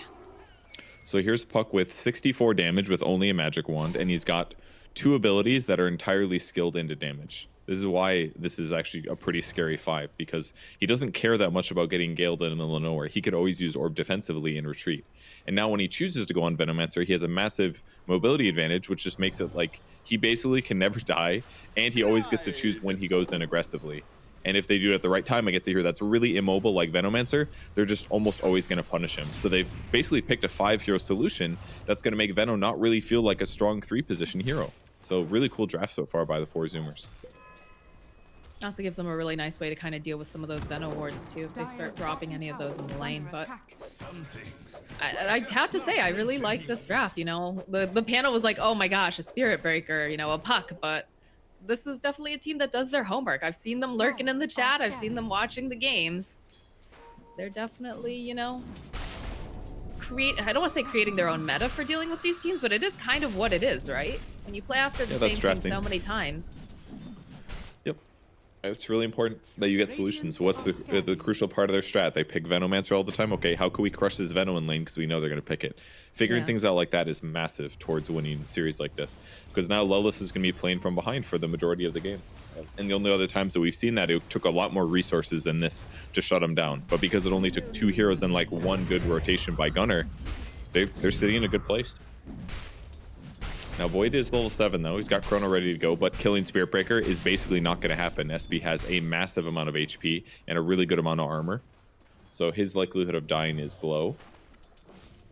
They're going for a Surge Charge, most likely from the Spirit Breaker, trying to pick their targets. In comes Ocean. Look at him go. Sees Lelis over here. The follow-up. He does manage to get the ultimate off, but he needs more damage, and it just doesn't exist. Although you do have a rotation from MSS and SVG, so they might be able to go get the kill over onto Ocean. But the jumping coming out from Gunnar, they have the shield over there trying to keep him alive a little bit longer. MSS will get taken out. It's been a long time since I saw a Monkey King be able to fully channel his Boundless Leap, but that was kind of fun to see. Not that it made any difference. Normally it's like they cast it for a second, and then they jump down like that, you know? Oh, I'm surprised they didn't go. Okay, Yuar's here. He made the rotation. He's looking for the Chrono Spear. There's a lot of them all together, but the silence coming out from Husky will make it so he cannot get his hands on them. That was so sick. That Chronosphere 100% happens otherwise. There wasn't a Chain Frost from Lich, so I don't know if it was the most dangerous thing, but that was a really, really sick play by Husky there. He's seeing if he can get the Chrono. You he are wants so cranky revenge. about this. Look at him. He's like, that was going to be a 3-man Chrono. Come back here, you little... But goes behind the tower. And he's done this before. He does this quite often. Again, the silence could still go for this, but he spent so much time chasing after him. Yeah. And it's not worth Chronosphering a level 5 support. Like, oh, that was really good play by Husky so far. Okay. The support duo has been very impressive this tournament, I have to say. Husky and Ocean have just been really spot on. They have, yeah. All right, now they're going to sit behind Gunnar because he's the most obvious get Chrono target. It's a little bit hard for them to kill people in Chrono, though. That's one negative about Quincey's lineup. Is that outside of like maybe like Veno ulti or something, they have like disable follow-ups, I guess, between like Void Spirit or Lich Pull or something like that, but Storm doesn't really function super well killing people inside Chronosphere. So there's definitely some issues with their lineup that they've encountered as well that aren't necessarily just related to the Veno having a tougher laning stage. And now they're smoking to anticipate the next movement here. This is a hard kill to spots get. out Quinn. Ocean starts the charge. He's going to slow down, though. So the SVG smoked up. Husky also gets revealed, though, over on the side. They're going to try to go for the grab, but they just don't have the reach right now. It's very smart for... just standing on the high ground here. It was really smart for Storm to be on the right side like that with the smoke. For them to kill him, they would have had to start the charge on him, or to do like start with Spirit Breaker ulti. The Chainstone would have been just really, really difficult. Or get Puck there, I guess, for silence. Monkey's he's tanky though. He doesn't have the burst to deal with him. In comes the Spirit Breaker. Quinn trying to bottle up, get some of that mana. It's like they're not gonna go for the dive underneath the tower just yet. They end up losing the top tower to the side of Quincey crew. Yeah, once the smoke breaks like that, it's not worth trying to engage fully. We'll just do the safe, smart thing instead. Still walking around looking for kills. Puck's ulti being up is pretty big. It's really good against Void, against Storm Spirit, against Void Spirit. It's actually great against all of them. It's so nice knowing that it's a 5 position here and not some core necessarily. So it's going to be a lot easier for him to move around to the right places to get fights going. But the downside is that he'll be less mobile because he's not going to have as many Blink Dagger or Yule's type items that'll get him around quicker. But if he can ulti the right targets with the right charge moment, could be very good. And yeah, here's an opportunity. They're going in. Poor Lelis has not been allowed to have much of a game here. The Dream Coil gets used, the Waning Rift. Ocean just gonna go bash him up here. He manages to get the ultimate off, and Yuar's here though, so they might be able to turn this around and at least get themselves a kill. Husky's already left though. The taunt coming in from MSS will ensure that Ocean cannot leave. Yep, that's the best combo they have. Chronosphere into that, and they got Veno off, ulti off first, which was okay. It's gonna force Husky to go back and heal most likely.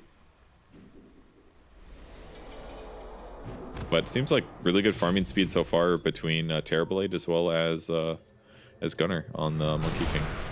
They're neck and neck bottom lane, though. They get bashed up. There's the Sunder, though. Sammy Boy now forced to run away. We have some TPs that came out. Oh, these bashes, though. You can hear that the Space Cow's on his way, trying to help them. We'll turn it right back around again. Should be able to go. They take down SPG. So, oh, and a courier kill, too. Targets denied, at least. I'm sure that Faces Void really wished he had Chrono there, but that's the only reason that Terrorblade was playing that aggressively anyways. If Chrono doesn't come, or if Chrono comes out, no Thunder, easy TB kill, but instead he gets a kill on the support. With a nice rotation from Ocean once again. And kind of a weird skill build so far for Sammy Boy, actually. He went like 2-4-2, not too many points in meta, but maybe not feeling as comfortable with it, just wants to be able to fight and run away or something. I'm not sure. It's definitely interesting, though. He just got his 3rd point in meta, for reference. Which is definitely a little bizarre to get 2 Conjure Image, but... His Conjure Image is also... Conjure Image is really good against Venom. That's maybe one thing that I'm thinking of. That's true. Because you get to... he poisons himself with Poison Sting, which is quite effective. Add it to the interview questions. Maybe we'll end up with an interview and you can ask. And reminder to chat too, if you have any questions later on. They do take your questions from chat and ask the players. But it's fun to theorycraft for now, for sure.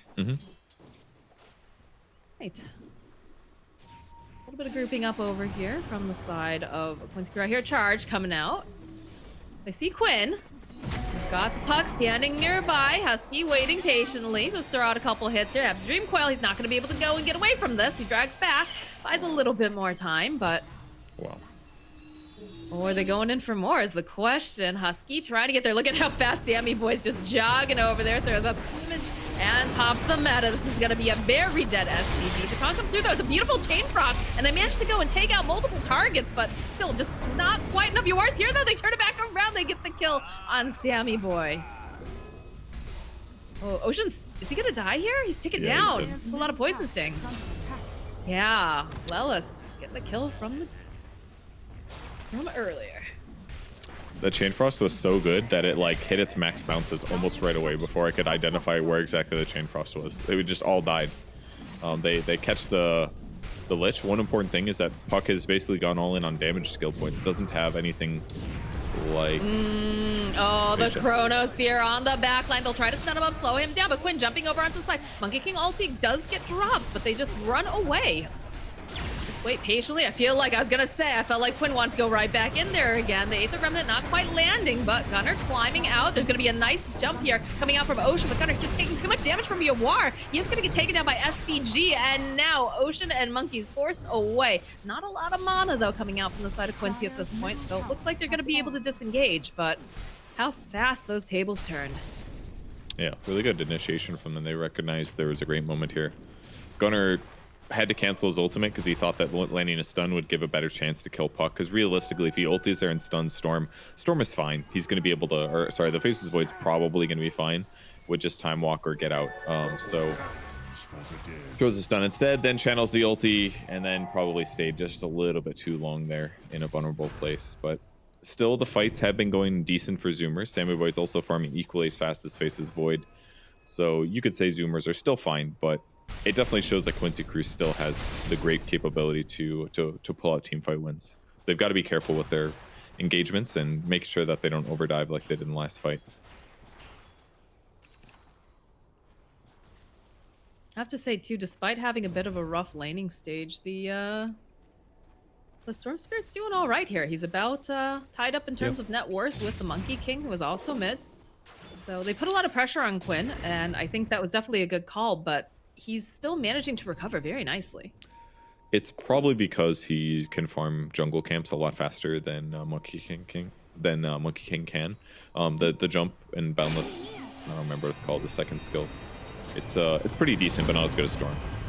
Well, this is a very, oh god, they even knock him up on the cliff, knock him back down. Ocean's gonna spend a little time thinking about his life choices over there on the cliff. He's fine. He was just going to stand around and waiting for a charge opportunity anyways. He's got 3 points. Kind of really weird skill build on Spirit Breaker, actually. 2 points bash, 2 points bulldoze, then he went 3 charge, and now he's back to 3 points bulldoze. So his entire purpose is to run in, stun people, and then get out or use ult. He's queuing up an Ags, actually, and he's pretty farmed. already. I mean, he's just starting it, so it would take a time to pick it up. Take some time to pick it up, but could be really He's been good. involved in 12 of the kills on the board. This is a very active Spirit Breaker. Makes sense that he would be decently farmed up, considering the way that Dota has shifted quite a bit into having a lot of these skirmishes.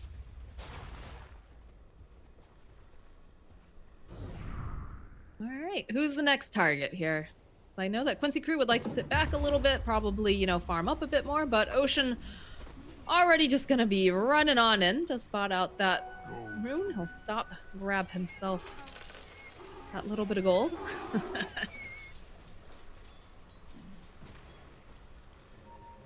Thanks for Spirit Breaker. I wanted to verify what it does, but it does lower the cooldown on charge, which is pretty effective from a support standpoint.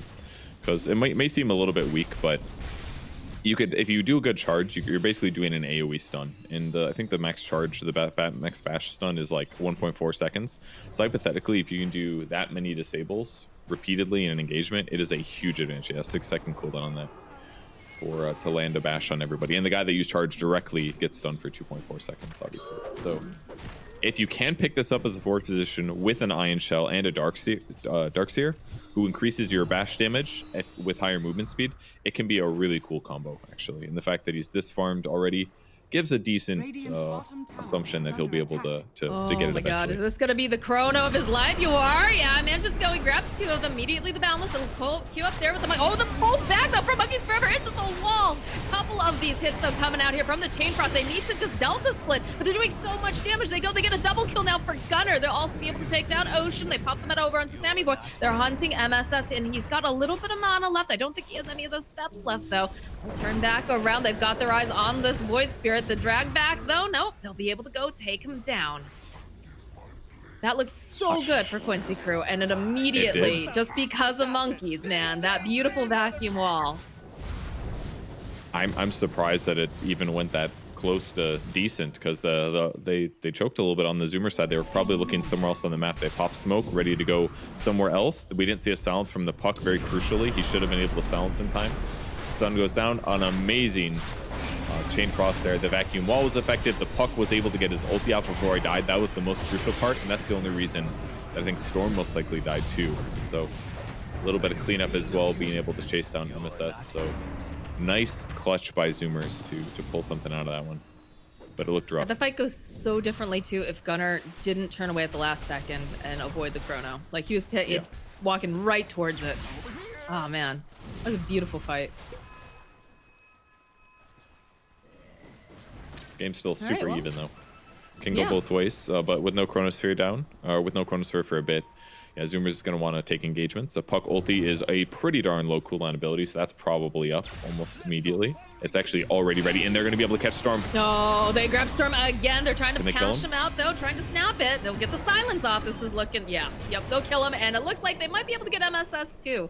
Don't quite have that charge ready, though. They'll be able to go use the ultimate. The dodge, though, coming out immediately. Very nicely played. Yuara is here, so is Lelis. They'll try to go slow them down a little bit, but these guys are so mobile. How do they do it? Which tree could it be? The one with purple particle effects, maybe? He's in trouble, though. They're going to go back in again. Yuara starts beating down here over onto Gunner, but there's the bash coming out from Ocean. They drop the wall. They don't want to run through it. They don't want to have to deal with this.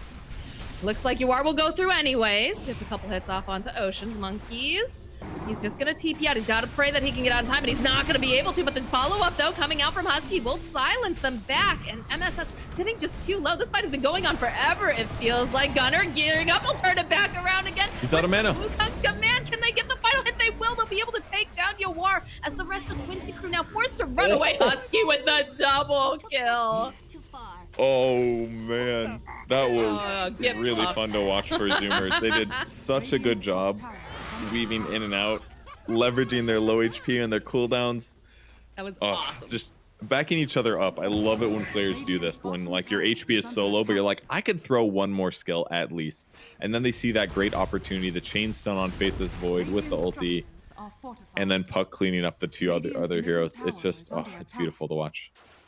Oh, it's so much fun to watch. Oh my gosh. I wonder, you know, this is always so much fun too when you see sort of these unconventional picks coming out from different teams, and you think later on, like, is this something that we have to be worried about now? Is this something that we have to also ban? But who wants to ban something like this? Just the efficiency of this combo is incredible. It's really so fun is. to watch. It is really good. But in some ways, you could argue that Quincey Crew kind of like overshowed their hand a little bit in the drafting stage. Keep in mind, they picked Void Spirit second, then they picked the Storm Spirit as their third pick, and then Zoomers with their fourth pick was like, all right, we're getting Puck. Like, we know that's at least a Storm Core, and if it's a Storm Core and a support Void, then Puck is still amazing. And then they still picked Faces Void after this as well, like already against the Puck. So it was like Puck was looking at this game like, oh my god, this game's gonna be so straightforward to me. And then they were able to adjust the picks based on who wanted to go where. But Puck ends up as a support, and it's been really effective so far. Laned very well against the Veno. The Puck coil is ridiculously good against a lot of Quincey Crew's heroes until they get BKBs. And in that last top fight, we even saw Vacuum breaking the coil against Storm as well to guarantee you the stun. So they've got great ways to scale this up as well. Speaking of BKBs, did just get one picked up now for UR. So they won't have to worry about that, but there's going to be a lot of damage focused on him, which is the one thing I am concerned about. The zip in, though, coming out from Quinn. No follow-up just yet, but they're placing themselves right around that Roche pit. This seems to be the next objective that everybody wants to get their hands on. Arcane Rune's way too good to pass up for Storm Spirit. Gives him so much mana when he goes into a fight. Definitely the best hero for that power rune. But for now, they'll just stay spread out a little bit. BKB is ready for Monkey King also. So Chronosphere is a little bit scary, but as long as he BKBs before it, then Chain Frost won't be shredding him like usual.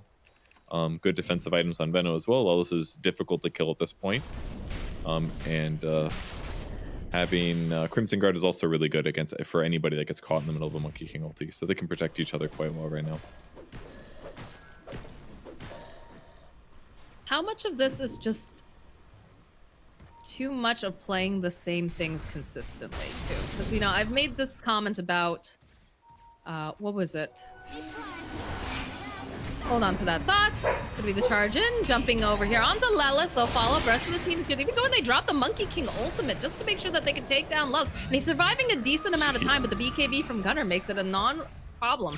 Yuar started thinking about going for the Chronosphere. The zip forward, though, coming out from Quinn. Can turn back into a tree. Yuar is here. There's the Chronosphere. Manches go and catch 3 of the Chain Frost. It's beautiful. The bounces are just coming back and forth. They'll be able to go. They take down Quinn. They take down Gunner SPG. And now Sammy Boy's got the BKB. He's forced to just man-fight them on his own, but they don't have any more catch going on right now. Where's the Puck? MSS trying to run away. Okay, the follow-up. There's the Puck. Huskies is here. Gets the silence off. They need to hold him into place, though. They need to put a little bit more pressure down on UR, and it looks like he's going to be able to walk away. I think Puck tries to jump in and interrupt the Aether Remnant there that messed up the charge that would have otherwise potentially killed the Faceless Void. I actually cannot believe that there's 4 dead heroes on the Quincey Crew side. Like, I am flabbergasted after watching that fight. Zoomers got crushed in that Chronosphere. Like, Puck jumped in as well, tried to silence the Void, I think, ends up getting caught. They took so much damage, but still somehow they win this fight. They bought back on Husky, that's why. That's why they have enough heroes. You know, the Chain Frost to get in there. Lelis will try his best, but here they drag him right back in again. Doesn't matter. They still managed to go pick up the Aegis. And it looks like they just want to walk away here for the most part. Although Sammy Boy hanging out over here by the side. Perhaps trying to bait something. It's a bad time to fight at this point when everybody else is alive on Quincey Crew. Obviously no Chronosphere, but Storm Spirit could jump in and find a good initiation potentially. So they got to play it safe. Storm is going Bloodstone into BKB here. Needs to keep himself with lots of mana. And some magic immunity will be great too. Force Staff being purchased by Terrorblade. Very interesting item pickup. Really not common that we see that item on this hero, but against some of these super mobile guys, having the ability to force forward is a really good advantage. And once he gets Hurricane Pike, you can use it against the Faceless Void to get some distance between the two if needed. You can play around Chronosphere a lot easier. It'll just make his life a lot simpler. Oh, SVG. Just minding on his own business and just... Not really a drive-by, but pretty much the closest thing you could think of there. Normally. A bauble from the void.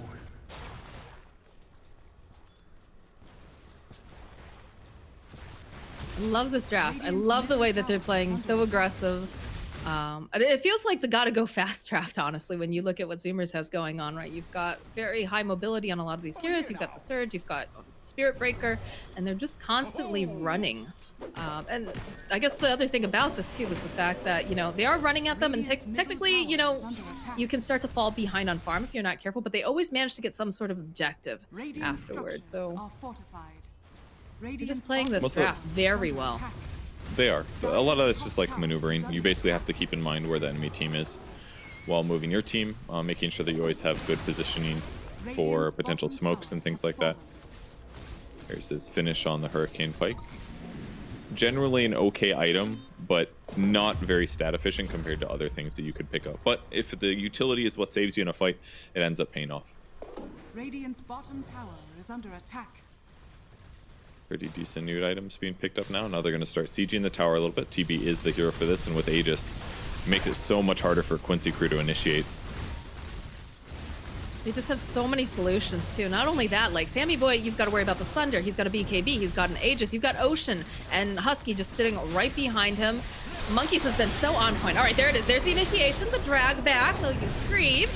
Gonna get taunted right back in again. Gets the Thunder off over onto Quinn, and he's looking mighty healthy. Pops the Metamorphosis, goes right back in again. Rest of the team waiting patiently behind him. That was a really cool way to lower his health in the first place. They did like a max range ball of lightning to do a ton of damage to Sammy Boy to try to break his Aegis, but they didn't have quite enough damage, and he didn't pop BKB, so great play by Sammy so far. Another zip in. Puck sitting over in the tree line here. They did ping it out. They dropped a ward in case he went a little bit too far behind, but oh no, looks like he bounced out. They got the orb going in. Aether Remnant. This is painful. All right, they go in for the Chronosphere from Yuar. They've got the BKB. They're just going to try to take down Gunner. They should be able to go and get that very, very quickly. That's the one person down. Lelis, though, is going to be the next to fall. There's going to be the buyback coming out now from the Venomancer. The taunt in right again. This is going to be the Aegis. They drop the wall. Rest of the team waiting patiently. Oh, look at the vacuum right back into the wall. Plus the stun coming out from Ocean. The drag back here. Sammy Boy just slicing away at people. Has his own BKB up. Lelis is not looking great here. He just popped back. He's going to get taken out. Radiant's bottom barracks are under All right. With Gunner buying back here, it doesn't look as good, but they have a huge advantage at this point in the game. The Chronosphere finally comes out, grabs him. They spotted where he was. It ended up being the smart way to engage the fight, basically. Killing him made things look really one-sided. Oh, MSS, though, finding himself a friend here. They'll wait very patiently. We'll get rid of Husky. He blew up. Okay. So melee, let's watch the fight again. Here's a Chronosphere on the side.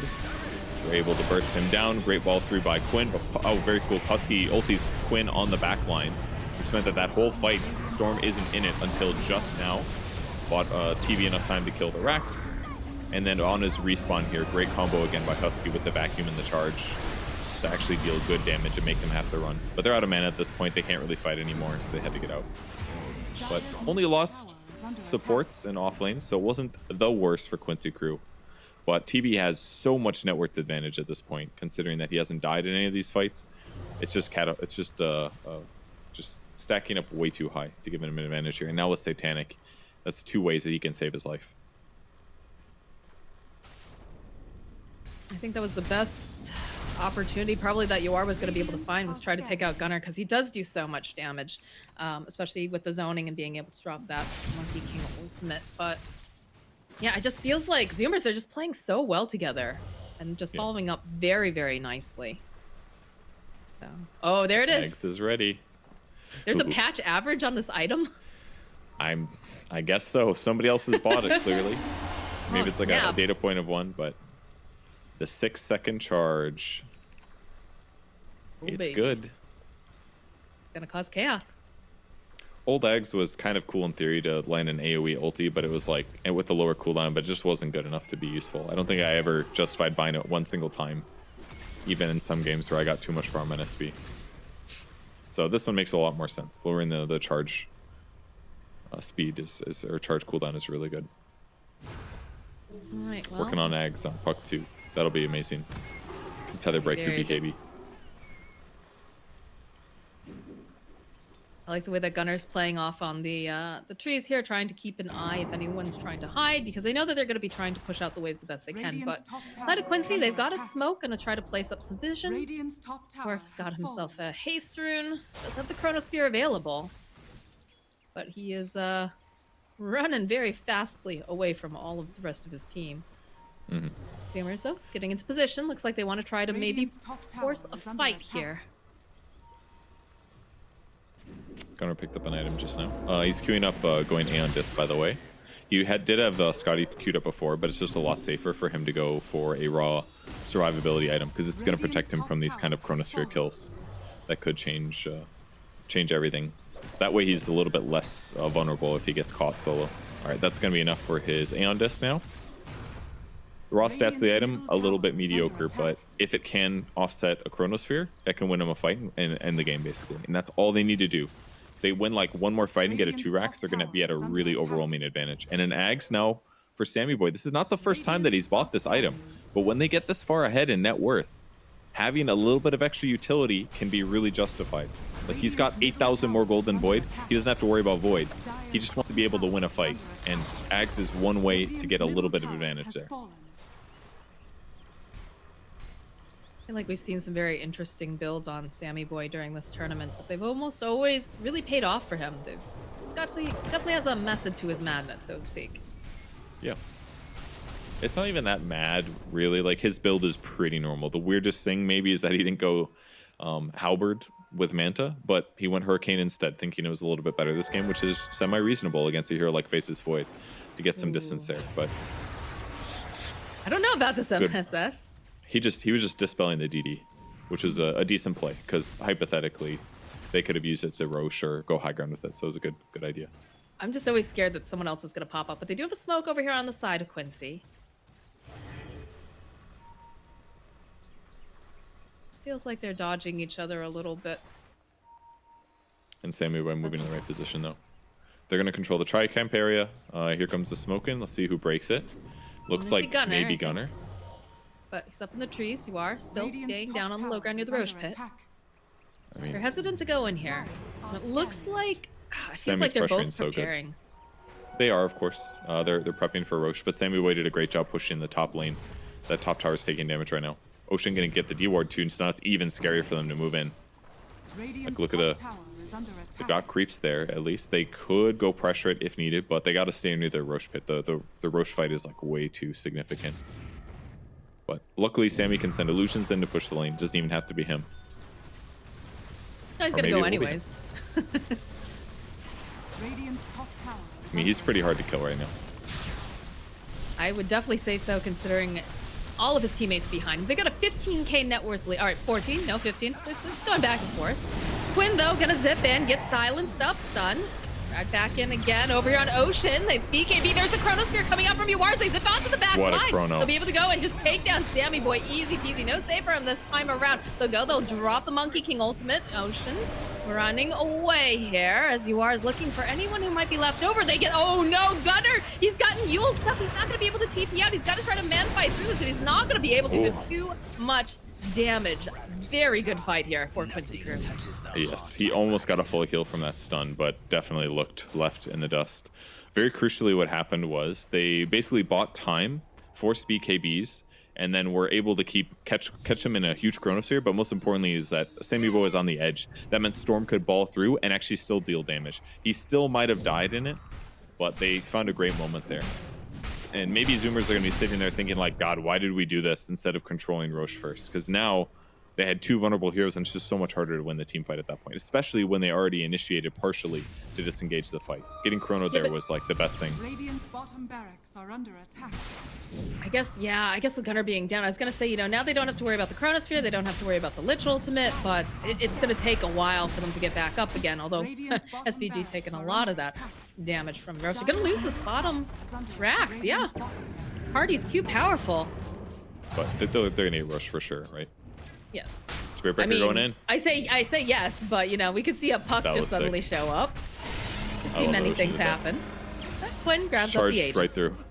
Goes right back in. He's looking for Ocean. He's gonna find him. Drags right in with the Vortex.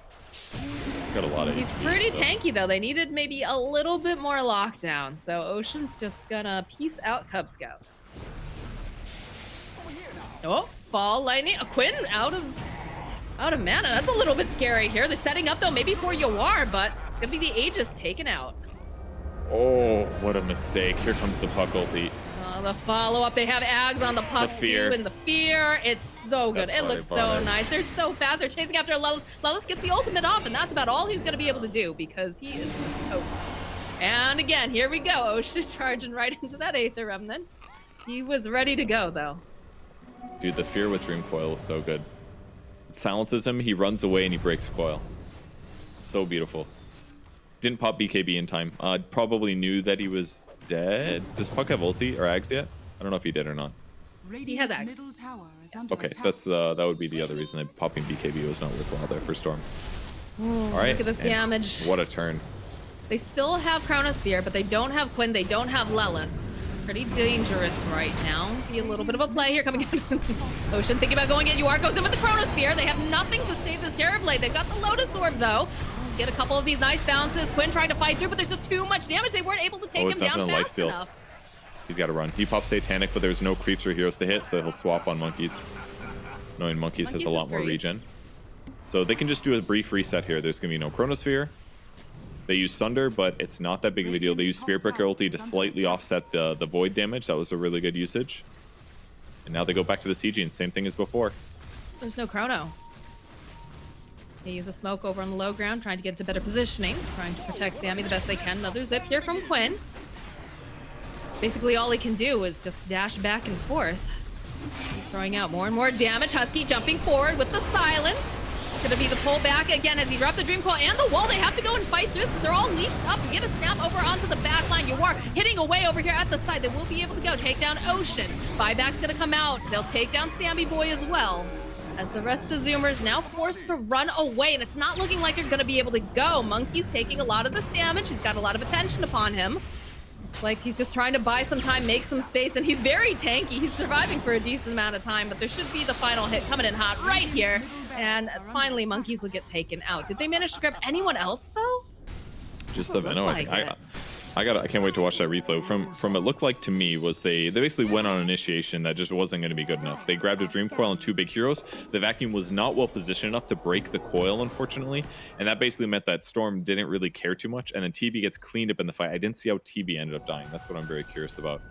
Is how did he end up going down in that engagement?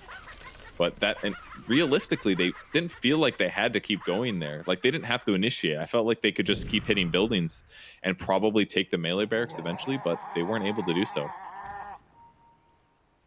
Yeah, it Basis feels voids. like there's just a couple like little weird things going on with the way that Zoomers are playing. Like maybe just a little bit too loose in the sense that they get excited, they see these openings, and they're a high-octane team for sure, but I think they need to be a little bit more cautious on some of these fights. I mean, it was a good try. I mean, you've got to take those opportunities sometimes when you see them and you don't have any time to think about it or discuss. Somebody sees it and you go in, and a lot of the times you win those fights, but once in a while you're just slightly off or they play better. Here comes the Okay, here we replay. go. Put ulti on 2, stun on 2. Void goes in. He's fighting Sammy Boy to the death. Sammy Boy starting to get pressured Bashed a little up. bit. He starts fighting. He's not doing very much damage, and Yuar's just going to like bash him to death, it looks like. Yeah. Yeah. Just think wasn't the very other- effective at fighting without meta. The Dream Coil didn't fully snap either. I think that makes a huge not. difference if it just was a little bit short. It was a good effort from Monkeys for sure. Like if they have meta there, he can just start dealing damage from where he's standing. But the fight was a blink coil initiation, so that meant it was very difficult for Sammy Boy to contribute damage in that engagement. And he's bought a lot of defensive items, Satanic, BKB, and Hurricane Pike. So if he doesn't have meta up, and he's also eaten an Ags, by the way, that was the other item he bought, then his damage output's going to be weak. So they're going to try to force it. Well, there goes Ocean zipping very, very fast, but Storm a little bit faster. Gets feared in here by SVG, Aether Remnant, holding him into place, and they're really just putting Ocean in this really awkward situation. I don't think you want to go in on this, although he's super fast. He's bouncing around like a pinball. The zip in, though, coming out from Quinn. He sees an opportunity. The rest of the team, though, not quite there. Yeah, Yawar jumping forward, though. Nice save here coming up from Husky. Immediately, though, they go. They drop the BKB, and he's not going to be able to do it. But there it is. He's still leashed up. It doesn't matter. He's got this Chronosphere, but you still got that Aetherless over here on Gunner. He's going to be able to survive. They turn right back around again, and they just shred through Yawar. No buyback on him for 90-something seconds. Okay, really well played for Quincey crew that in the sense that they BKB'd to stop the Terrorblade Fear from breaking their tether, but they did enough damage to kill the Faceless Void and survive through Chronosphere. So this is the opportunity they wanted, basically. Gotta be a little careful though.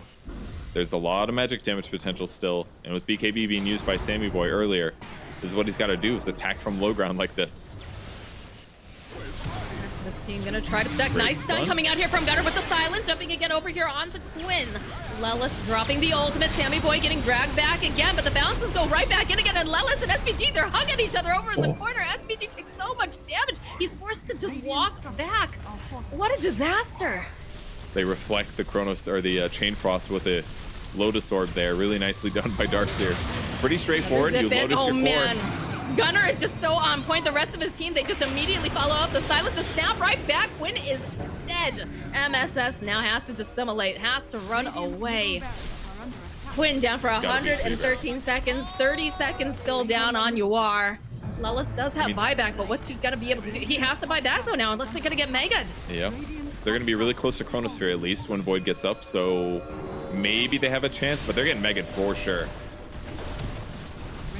This helps. It's healing. The stuns coming out from Gunner have just been so good. Every time that Quinn zips it, he just is right ready to be able to go get the stun. And that's Megas. Yeah. That's Megas. This makes this game a lot scarier inside Quincy. They're going to stick around, though, because they know that they don't have Quinn. Yeah, there's no storm. Can they get a catch? They're going to be kind of close to puck ulti again. No Chronosphere just yet. 38 seconds left on that, so it's actually pretty far away here. All right, you are scaring Sammy Boy a little bit.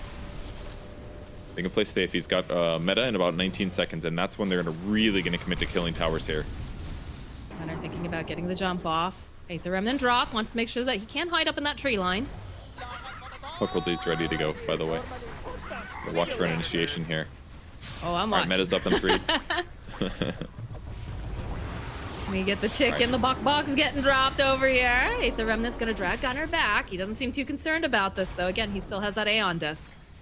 He's cleaning up creep waves. It's taken a long time, though. It's a slow bleed. Veil gets used.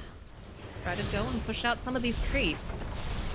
Frost Armor doing a little bit here over for the tower, but still getting chewed through pretty easily here. Smoke comes out. They're waiting to get into position.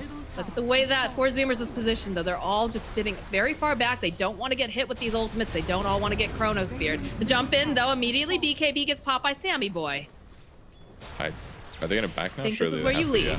I would say this is definitely it. Oh, the follow-up, though. The stun again coming out from Gunner. The leash up over there. It doesn't matter you have a BKB Quinn because they have solutions for it, and you're not playing this game in Dota. You get right back down again. Yawar here. He's just been mashed up. He's got the BKB up and running. He's going to be able to go. Maybe take that. No, he can't take down the Spear Breaker. He's got to go step. They go right back in again. Another silence. Another bash. They jump right back down on in again. They'll be able to finally take down Ocean. Gunner focusing over on the supports on the back line. And now Yawar joining back in. Sammy Boy, he's got too much damage. And look at the bounces coming out for the Chain Frost. But there's too many things in there. They're not going to be able to do enough, are they? Their buyback comes out from the Lich. They're taking damage over here on their Ancient. The chase is on. Sammy Boy just runs right past Yawar. Waits patiently. Got dragged back into the fountain, but this is looking like it's going to be a game over for. They're trying to fight everything they can. They go right back in again. Yawar, he's just taken down. He buys back. And over on the back line, they're just trying to finish up the game. You see Monkey Spread with a little tiny Darkseer fist trying to punch it. But Yawar spots them out, gets a kill. They'll chase them away. They got a back.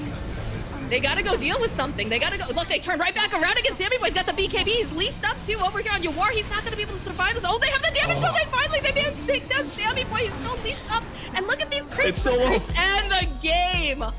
Oh my God.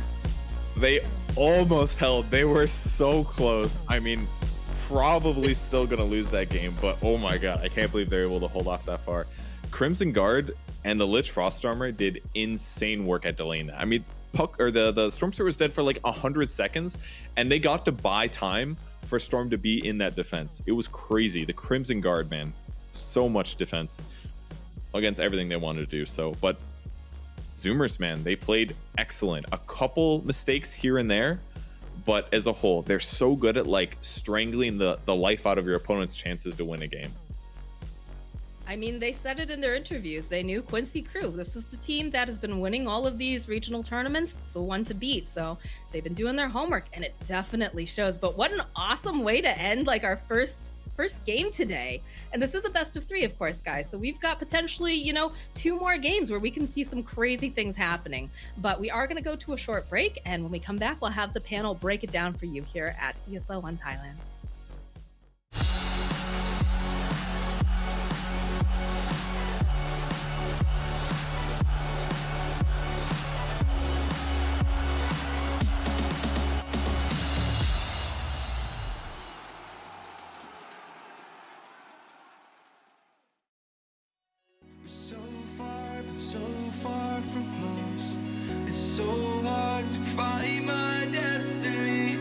Try not to drift apart, 'cause you'll be right back at the start. And I don't wanna keep on falling. I gotta stay recalling memories we've lost and found. Explain to me what it's all about.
Under peach yellow skies, dreaming big and aiming high. Name the clouds passing by, wishing we run away. All we need is our passports, baby. Leave the rest in our troubled minds. Let us go down in laughter, baby. Trying to figure out what we're after. We're never heading back until we're older. We couldn't care no more, not any longer. Under peach yellow skies, we keep on searching, but we will never know what we're after.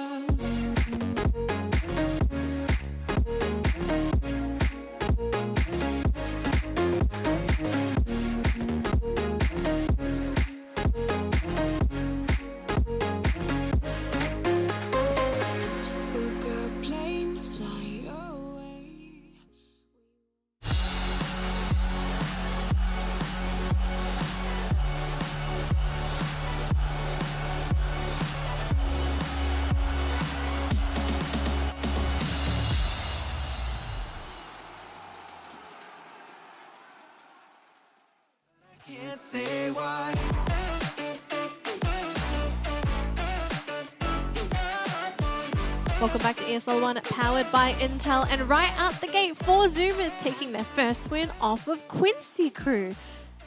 Well, unfortunately, only one of my panelists are going to be very happy about this. The other is not so happy. It happens. I saw you very sad watching that game. What was going through your head when you were watching Quincey? So sad.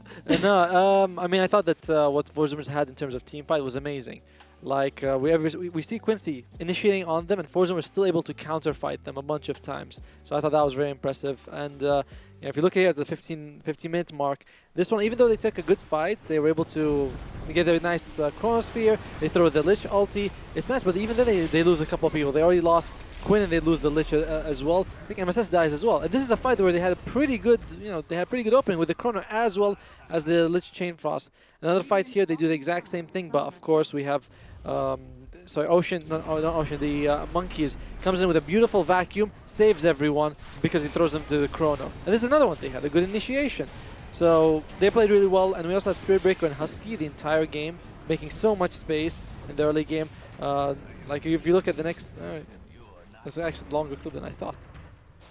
Alright, they're gonna go. Are you gonna stop talking until the clip ends? No! But they do have this, they try very hard here with Yawar, and I think that they push this too much. I found that the puck was just, to me, the pick. You know, when I was saying at the end of the draft, I said my heart's going for 4Zoomers. It was partially this blind trust because I know that they had something prepared. To me, what they had prepared clearly was, oh, well, clip's done. No, actually, they're waiting for us to mention that Quinn, how we saw him play the Storm Switch. Right. Way too over-aggressive. This was the best showcase we have of it. It's fine. We got Chronosphered. Yeah, we got Chronosphered. It's like, once it pauses, it will never move again. But yeah, he had the Aegis. He goes in, dies twice, just after he gets... That was one mistake, though. But that was... he was very aggressive. We've seen when he plays the Storm Switch to be overly aggressive.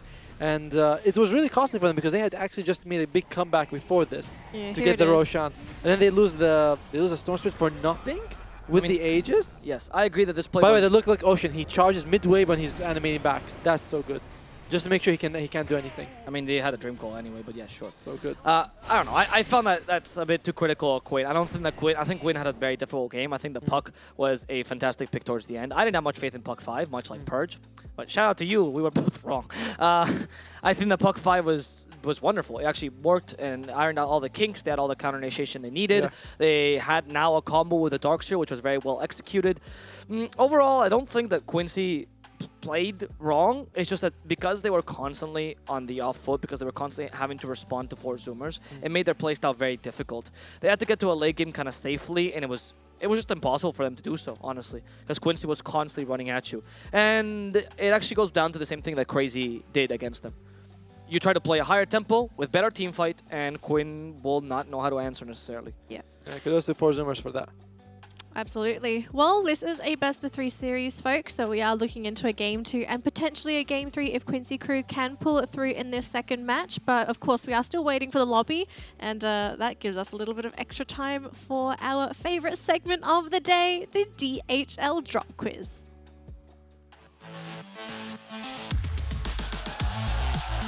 Are you the biggest Dota 2 fan? Then look out for the DHL Drop Quiz and show off your incredible Dota knowledge.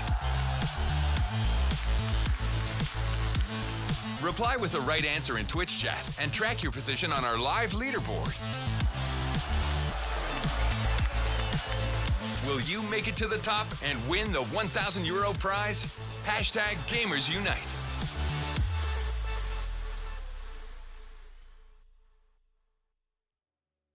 That's right, folks. You heard me right. It is DHL Drop Quiz time. If you're new to the stream and don't know what this is, we're going to be showing all of you wonderful people a question on the stream presented by the wonderful Shiva. And you'll be given the chance to answer the question of the day. To enter, all you need to do is type into Twitch chat. Twitch chat. Thank you. Say it 3 times faster. No.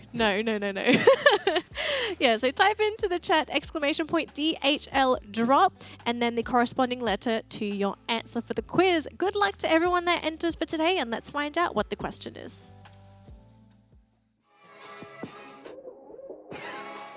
Welcome to the DHL Dota 2 quiz, where I ask the questions and you can answer by typing !DHL drop with the corresponding letter in the chat. How much mana does cheese restore?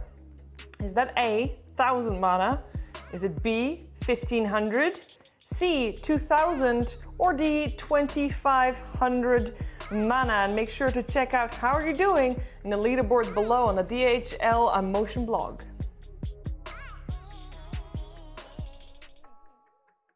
We rise up from the dust and claim our throne.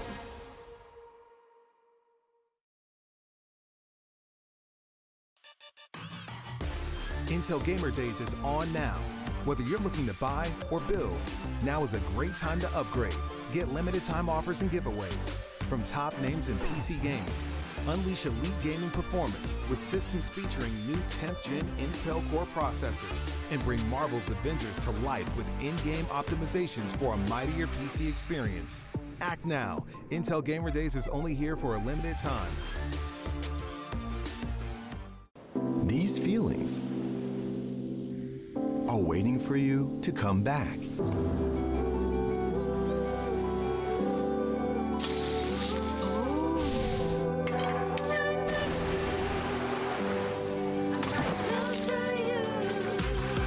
Amazing feelings are waiting for you to explore again once the world is ready.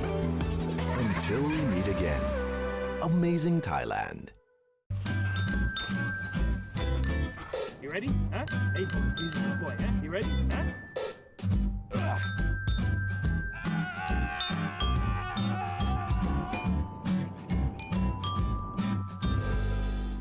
Start your esports career now at play.eslgaming.com.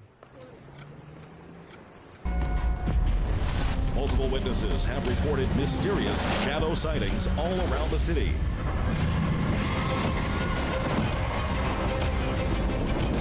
According to experts, the origin of these shadows is still unclear.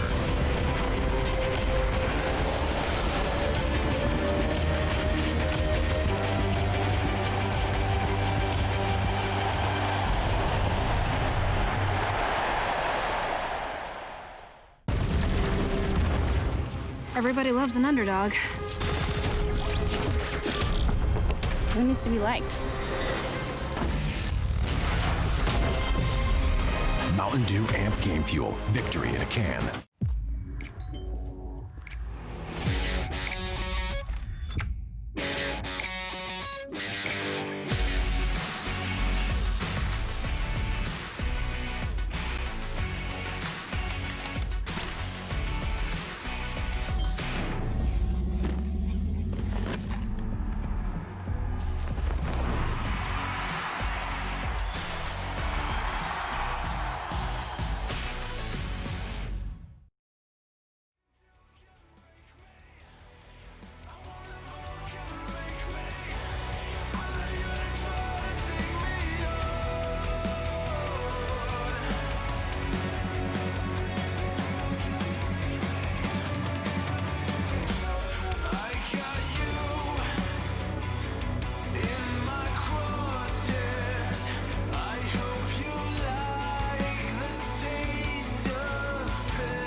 ESL 1 Thailand is brought to you in part by Intel, Mercedes-Benz, Mountain Dew Game Fuel, DHL, Ministry of Tourism and Sports of Thailand, and Sports Authority of Thailand.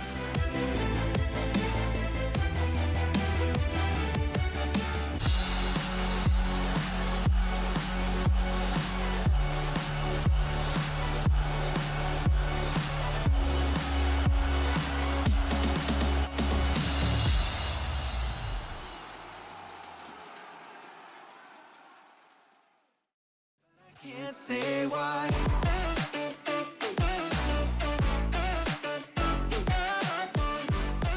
Thanks, gentlemen. To everyone else that's tuned into the stream, welcome back to ESL 1, powered by Intel. Well, What the hell was that? Well, Loss yeah. of energy. Well, the thing is, Powered by Intel. well, the Intel thing always is, excites me. stop. Okay, I was supposed to open the show, and then my panelist like, no, baklava, no. We can't. They can't help That's how themselves. that is how exactly how I was like. That's actually what you said. Yeah. All right, back to the show. Hopefully everyone has entered in the DHL drop quiz for today, because of course we are going to be closing our entries for today. Unfortunate, but hopefully your answers are correct. If you weren't here for the question, I'm going to repeat it for you. How much mana does cheese restore? Actually, I want to ask you guys before we do our unboxing. How much mana do you think cheese restores? It's either 1.5 or 1,000. I think I'm going to go with 1,000. 1,000? Yeah, I wanted to. I think it's 1,002. But 1,000 as well? I don't ever get the cheese when I play my game. Right? Like, it doesn't True. matter. I'm the crystal maiden. Oh, look at I have the cheese. Oh, no, you took it. Okay, sir. Yeah. They start pinging you and you pick it up. Give it to me! Exactly.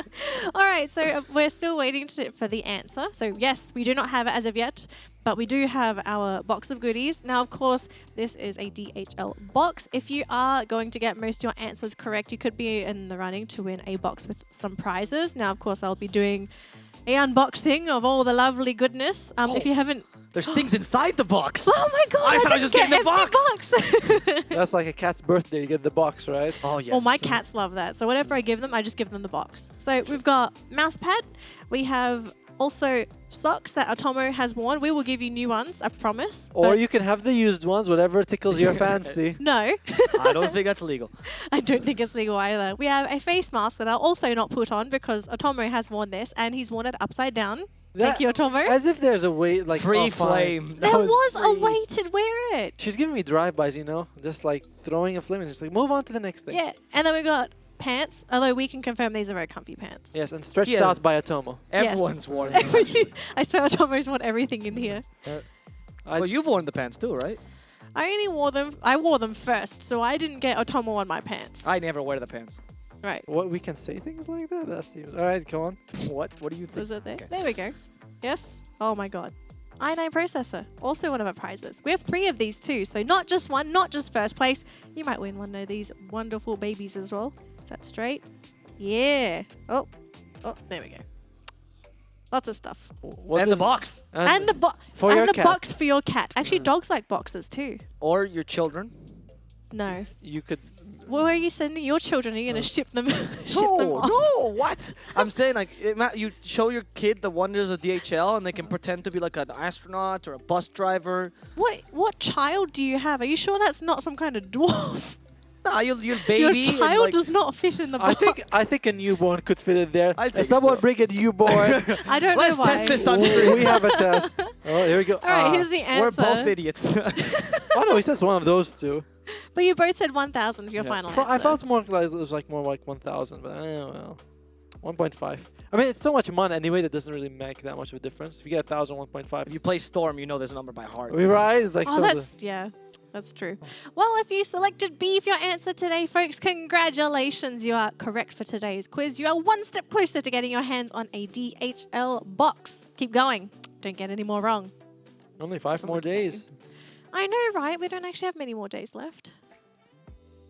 At least we get the best games now. Yeah, that game 1 was really good. That was It looked so back and forth. I mean, at any point I thought, oh, Quincey is just going to take it, but 4Zoomers, every fight, just able to turn it in their favor. That was crazy. 4Zoomers played out of their mind. I think Quincey was not as present, I gotta admit. Yeah. But, not to take away from them, but I do find that 4Zoomers is categorically above them in that game. It was just so impressive. Yeah. I especially like it because 4Zoomers will bring out something weird, which, you know, I love it when we draft 4Zoomers. But are you saying Quincey can't bring in something weird? They not like 4Zoomers. They definitely aren't as out of the box. 4Zoomers. What if the whole time they can be more out of the box, they just haven't shown it yet?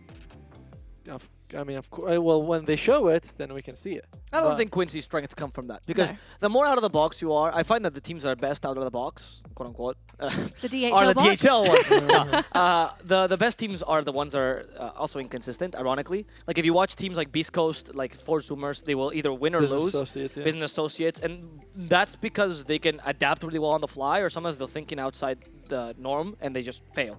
Whereas Quincey crew, I never see them deviate very much. They're always within this level of like, this is like good play, and they're either a bit below good or considerably above good. But there's never this like super inconsistent. Yeah, they play more of the standard Dota, but they play it as at a higher quality. Exactly. Whereas 4Zoomers, because we're sort of saying that they are slightly weaker, so therefore they have to try wackier things to win, which they did with like the Husky Puck. And I mean, we've seen a lot of Spirit Breaker, but that was definitely a very cool Spirit Breaker where he goes to Agams very fast. That's something that's very creative. And that's their strength. I think that the difference is that Quincey might think of one out-of-the-box picks, and that's fine. But what 4Zoomers does is they propose an out-of-the-box strategy, which their whole tact revolves around something that nobody's doing, which is good. I mean, like when they were like, oh, Faceless Void, fine, we'll take Darkseer and put people inside your own chrono. Yeah. That was very cool. Actually, speaking of the Darkseer pick, I know, Arvo, you were surprised that the Darkseer actually managed to get through in that last game. Do you think that Monkeys is going to get his hands on the Darkseer again? No, I hope not. Because it's not just Monkeys, right? It was also for Ocean. Like, either of them can play it. So, personally, I think that the Darkseer was... Like, I was looking at the last bans for the games that Quincey was playing, right? And they never banned the Darkseer as the first two picks, which allowed it to pass in a couple games, not just against 4Zoomers, but a bunch of the American teams play it too. And they don't seem to value that pick as much, so they don't ban it first. And I find that they might need to consider it against 4Zoomers, because it's probably one of the strongest heroes. You know, the Doom and Darkseer, I think starting with Doom Darkseer seems like the most reliable bans against Zoomers, to be honest. Yeah, I don't think that they banned... They didn't ban Nature's Prophet, but they banned Doom +1. Plus Doom +1, right? Bat Rider. Yeah, but they get Bat Rider. Fair enough. That's like Bat Rider is pretty strong. So which one? Pick your poison, right? But it's more counterable, in my opinion, because I find that Yawar's picks already naturally counter Bat Rider. A lot of these picks are good against them. Void, Lifestealer, etc., etc. Ooh, pretty deep into the draft already. And okay, we've got... Yeah. Silencer is being picked as well. Tiny comes out. Definitely a 4 Tiny. You can't really pick him as anything else at this stage once you have the Quinn on the Death Prophet. And, I mean, we go back to this, and not to, heap on the guy, but Quinn on Storm sometimes feels a little over-aggressive, and I'd like him more on this slightly more stable hero. Would you say last game he made those moves because they were in desperation mode? That's definitely a good point. Like, when you are behind, you can make the high-risk play because you're like, I'm behind. If I don't do anything, I'm going to lose. But the one with the Aegis, for example, that was a little unnecessary. Oh, the Enchantress comes out. Interesting, because you're not dispelling anything right now. No. It's also, there's a Tiny on the enemy team, and a Death Prophet. Not really sure about this Enchantress. It must be something. They just must really want to win the laning stage. They must think that the laning stage is very important. We have to win it. 4Zoomers banning the Faceless Voice is pretty cool. I mean, this is exactly what we were saying was going to happen, right? So 4Zoomers, they banned the first 2 picks to enable both Arc Warden and Terrorblade. Clockwork and Elder Titan, they beat both respectively. Quincey crew, they do deviate. They get rid of the Venno, which opens up the Void, of course, but they're not going to first pick it. So Zoomers counters that. However, they also get rid of the Darkseer in the second phase, right? I like the Death Prophet pick a lot because it actually makes your mid lane not only stable, but it makes Earth Spirit one of his strengths of ganking the mid lane impossible. You don't gank Death Prophet. The cool thing is that also both teams have picked the exact same roles, the 2, 4, 5 on both teams. So are we going to see, what do you prioritize more for Quincey? Would we see Faceless Voids? I'd just see their carry here rather than an offlaner, personally. Would they go for something like the Troll Warlord? I think. It's going to be Underlord. Alright, so they think, no, we want to take the Underlord. Pretty good. I mean, I would have liked it the last game if they did have some sort of disengage as well. It's too late, of course, after the draft to say, well, if only they had this. But now they do. If the fight goes badly, they can just ulti out of there. Solid team, relatively tanky. 4Zoomers, they go for Sammy Wow. boys, Clink. Loving this. They're pulling it off, the Enchantress Clinks. And I've heard a lot of regions talking about how strong Enchantress Clinks is. Yep, because you don't need Helm of the Dominator on Clinks, and you'll get it automatically, essentially, from Enchantress. So it's essentially... Imagine Clinks was starting with 2k gold, right? It's much better. It's so good. And Enchantress is okay overall, right? So it's never too basically bad. Clinks is pulling the Enchantress along. Yes, 100%.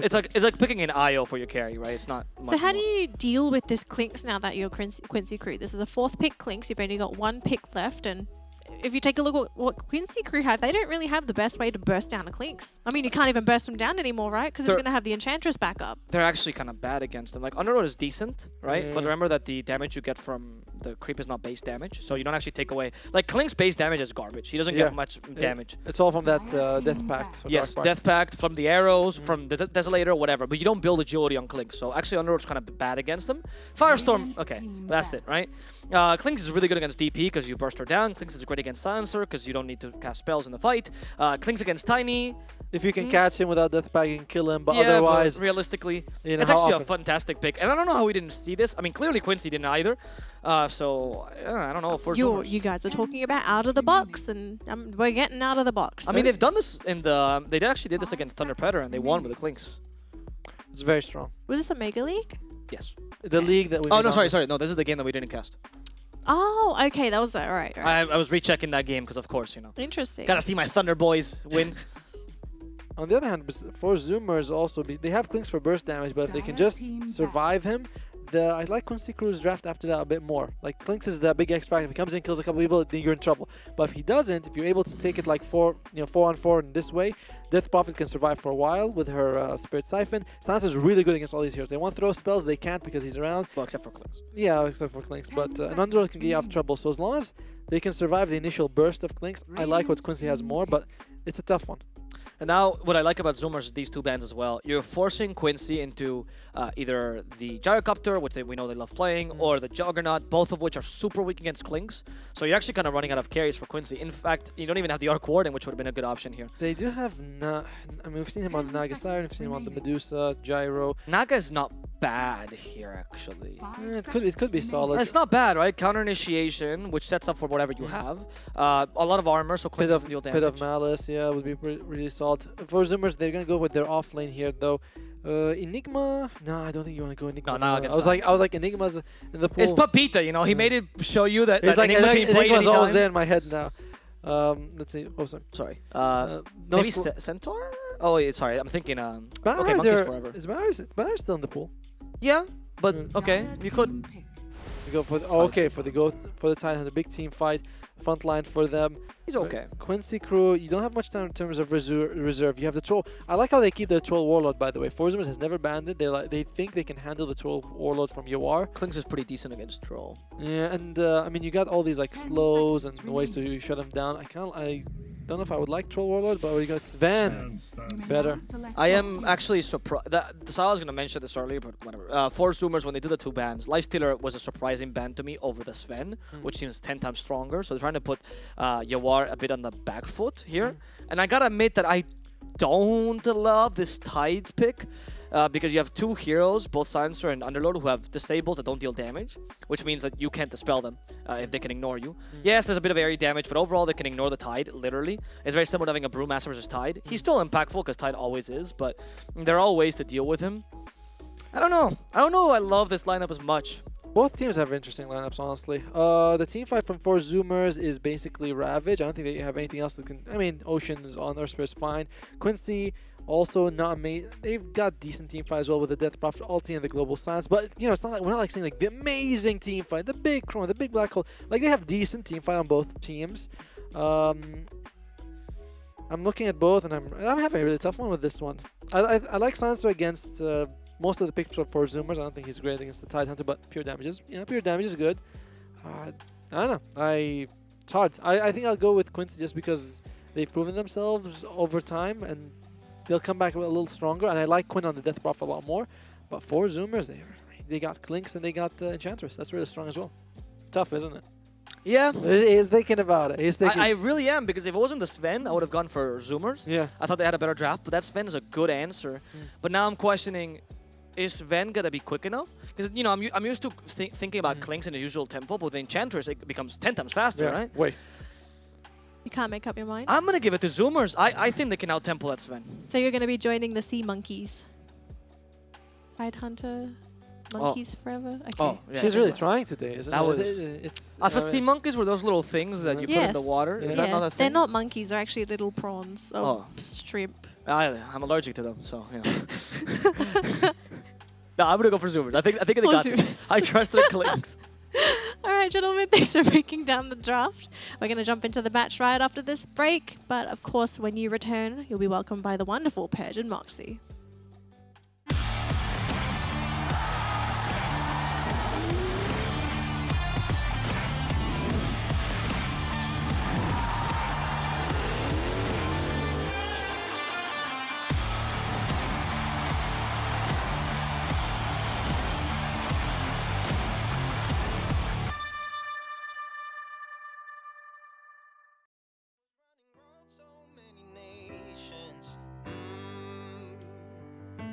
Even when it's so sweet, I end up seeing red. Is it such a ghostly revelation? I may have fucked up all my chances. And we ain't sleeping on the floor again. We never sleeping on the floor again. For the ones who didn't make it out, for the ones that didn't see the light, for the ones that never cared, never gave a thought, found no happiness in that brand new car, or the house you bought. I see you talking about the love you lost, and it was gone like way before you ever thought it was. Yeah, I took my time, no quick ones, quick run, quick gas to get back there. Hot roads, I didn't think I'd come back fierce, cause I was running roads so many nations. Even when it's so sweet, I end up seeing red. Is it such a ghostly revelation? I may have fucked up all my chances. Fucked up all my chances.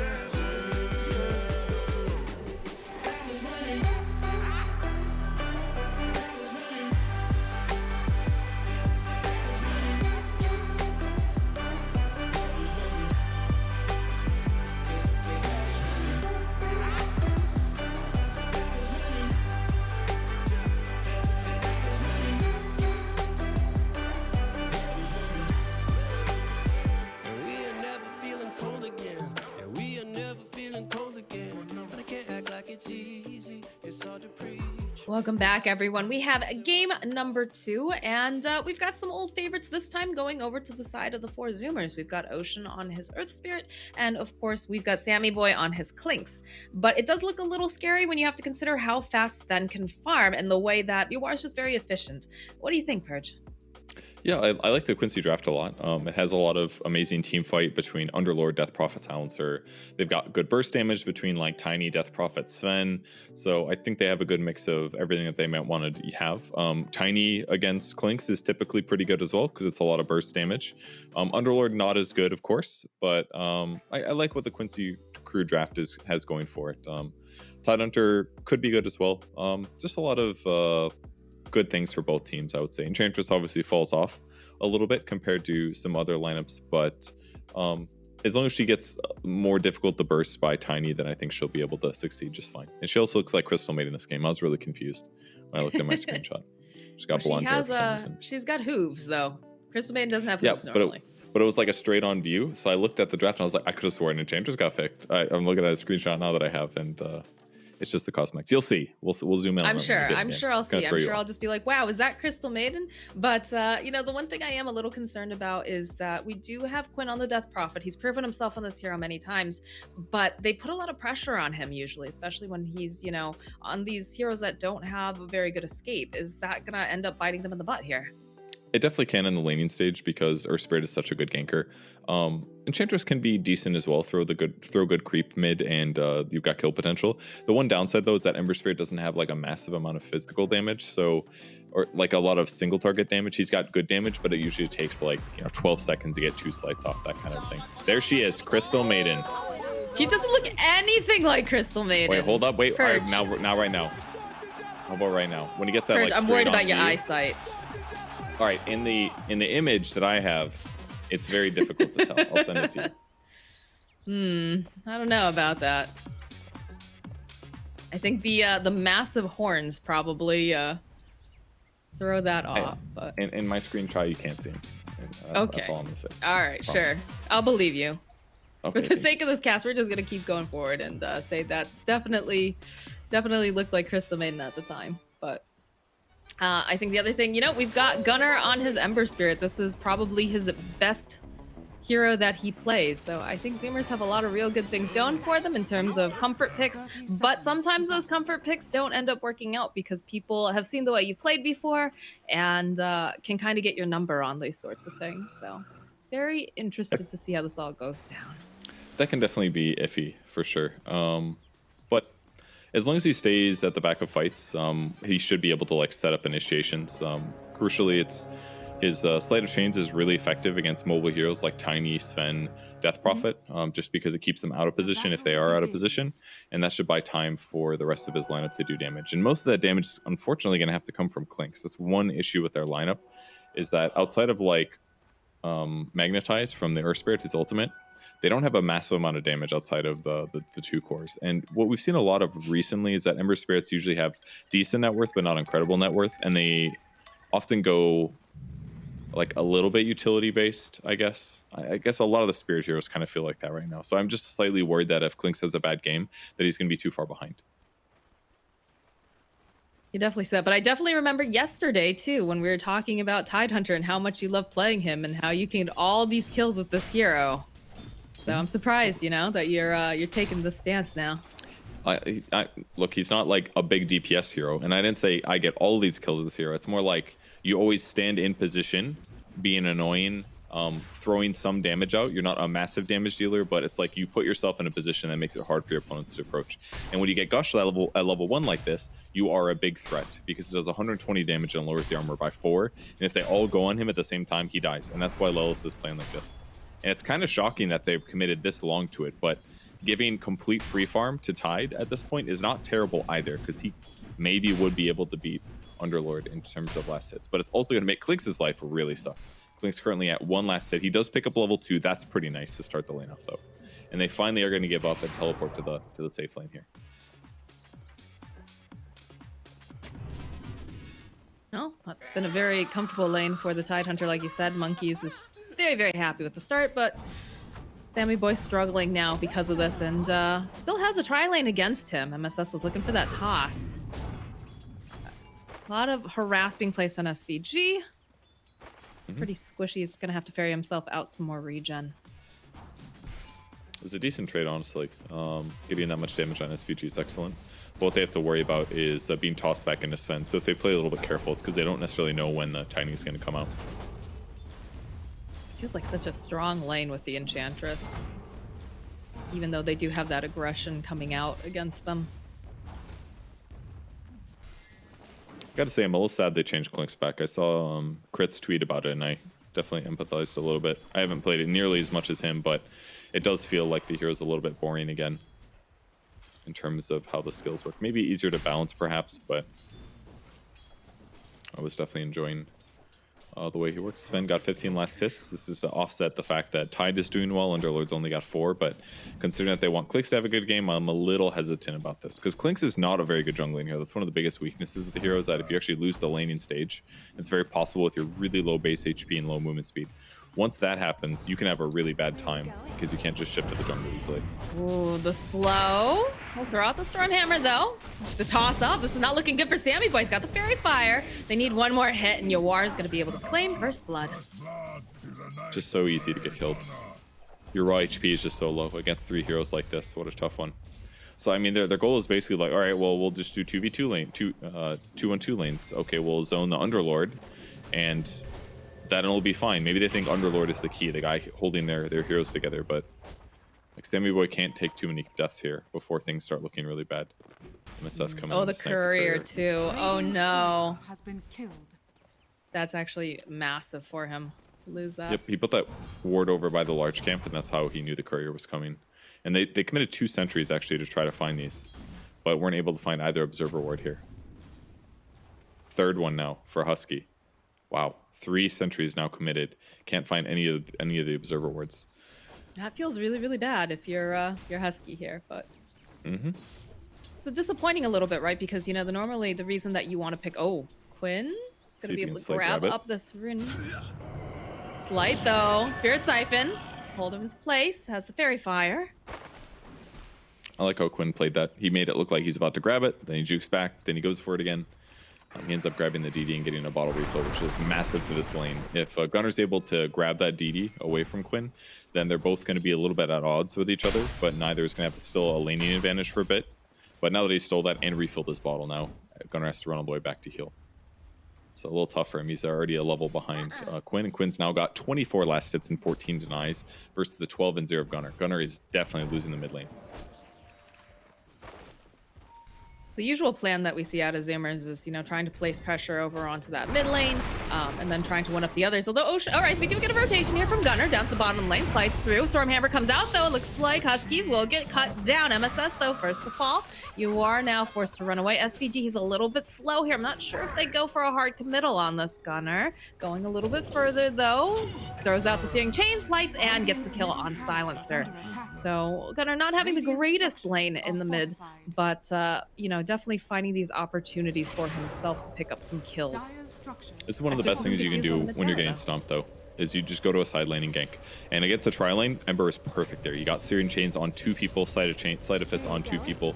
Husky takes a little bit of experience in the meantime while he's warning back. So, this is scary now. The toss back's routed, though. Rooted over to follow up with the Avalanche. There's a lot of slow coming out now, Quinn. How much longer does he have on that exorcism? Looks like it's going right back in. So he's going to be able to heal up. And we forced several TPs out into this mid lane. Radiant's courier has been killed. Wow, this courier has been spending most of its time dead. He did get his boots this time and his other items, so. Looks like he's trying to pick up a quick medallion, most likely. Or possibly Orchid. Let's see. Middle lane, another Avalanche. Toss should be coming out from MSS. Right on back again. It's a great gank. There's not much that Huskies was really able to do about that. Oof, lots of damage, though. Yeah. They're trying really hard to stabilize this, but the laning stage has just gone really bad for him. I mean, Sammy Boy gets a kill here, which is nice, but his net worth is significantly below where Sven's is. Tidehunter is the most farmed Radiant hero. That's the one thing they've got going for them that's pretty good. And hypothetically, he could get really tanky here. Tide's going to need magic resistance, most likely, and some good armor items. But it's tough. With Vlad's, he's going to be able to lane and jungle really well now with the lifesteal. But that's a big kill. That is a huge kill. Another good rotation coming out from Gunner here.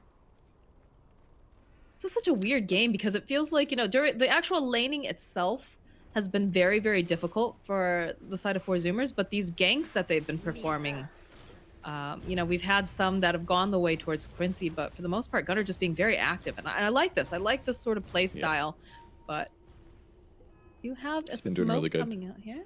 And Arcane Rune too. Oh, Husky. Here's Siphon comes out. Avalanche toss. Burst damage is a real. So they'll find themselves a nice pick off. It's fine.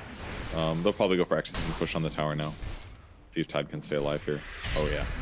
Once that Anchor Smash lands, he's not taking much damage. Now he's gonna lifesteal. There it is. Exorcism ulti.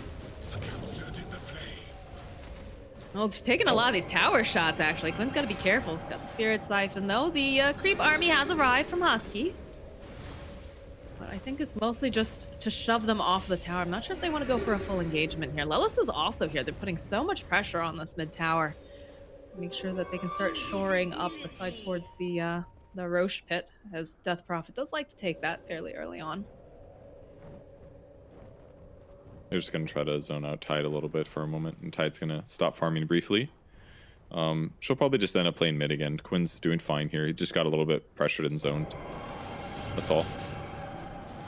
No Ravage skilled yet for Monkeys. He knows that he doesn't need it right now. It's just going to slow him down, not having as much Anchor Smash or other skills. Still struggling a bit. Armor creep over on, yeah, it's a really good one. On the Enchantress, that helps quite a bit. He's struggling, though. It's been a tough lane for him. Smoke coming out, though, from the side of Zoomers. It's so hard to run forward against Death Prophet as a melee hero. She's gonna win every single trade. The slow. There should be enough burst damage here, and that should be a kill for Sammy Boy. That was some damage right there. So he's got level 6 now. So now he basically has some lane stabilization, lots more damage. He could potentially eat a creep. That Enchantress brings him as well, so things can be a little bit more efficient on his side. But I he's love gonna when go my Midas teammates actually. bring me snacks. That's true. When anybody brings you snacks, probably. Yeah. Snacks yeah, that's delivered pretty to great. me. It's a good time. Mm-hmm. Yep. Or when you're on a broadcast and someone's like, "Hey, we're doing a Starbucks run or something like that," you know, or would you like me to grab you a Mountain Dew Gamer Fuel? And you're like, "Oh, that would be great." Then I don't have to get up and go get it. It's fantastic. It's great recovery. Good job. Thank you. Damn it, Purge. Anyways, pressure being placed now on the bottom lane. And see that Lelis is just doing his best to try to shove the lanes in, get some damage on the tower. And Quincey, what you doing over here, guys? I guess they're waiting for the 10-minute runes, right, Gunnar? Trying to find this opening. There's so many heroes here, though. So gotta be careful. Yeah, we'll go follow up, hold him into place. He's just gonna have to run them away, but those bounty runes get snapped up. He'll take some curse damage from that, but it's pretty worthwhile. Ooh. Oh, you are? Whoa. That was some gang Basically, violence right there. You were trying to do the same thing, but unfortunately for him, he can't just like press one button and fly to safety. So not a good start for him. Monkeys Forever's gold gain is still really good though. I felt like I just watched a kid on the playground just get punched to death. Because Yeah. it's not like they have burst damage, right? It's literally him just standing there and they just slowly just slap him in the teeth. Oh, that feels real bad. But Sammy Boy in the bottom lane is left all alone. There's 4 heroes here. They've got the detection and they'll get themselves their own kill. It's just such an easy to gank hero, honestly, if you have a dust. Until he gets more points in his invis and can run faster, it's going to be tough life for him, most likely. Neutral items finally coming out for Quincey Crew. A little under leveled here. Tiny only level 5. Almost level 6, but they're struggling a bit. Yeah, he spent a lot of time in the mid lane, although here, Avalanche Toss coming out from MSS. Yours here too. They follow up with the Stormhammer. Just gonna zip over to the other side. Thought he dodged it. But I guess not. They hold the That's mid double push. damage Now there. everybody's going to spread out again. They'll do a little damage there. Tower gets killed. Almost a TP by Earth Spirit.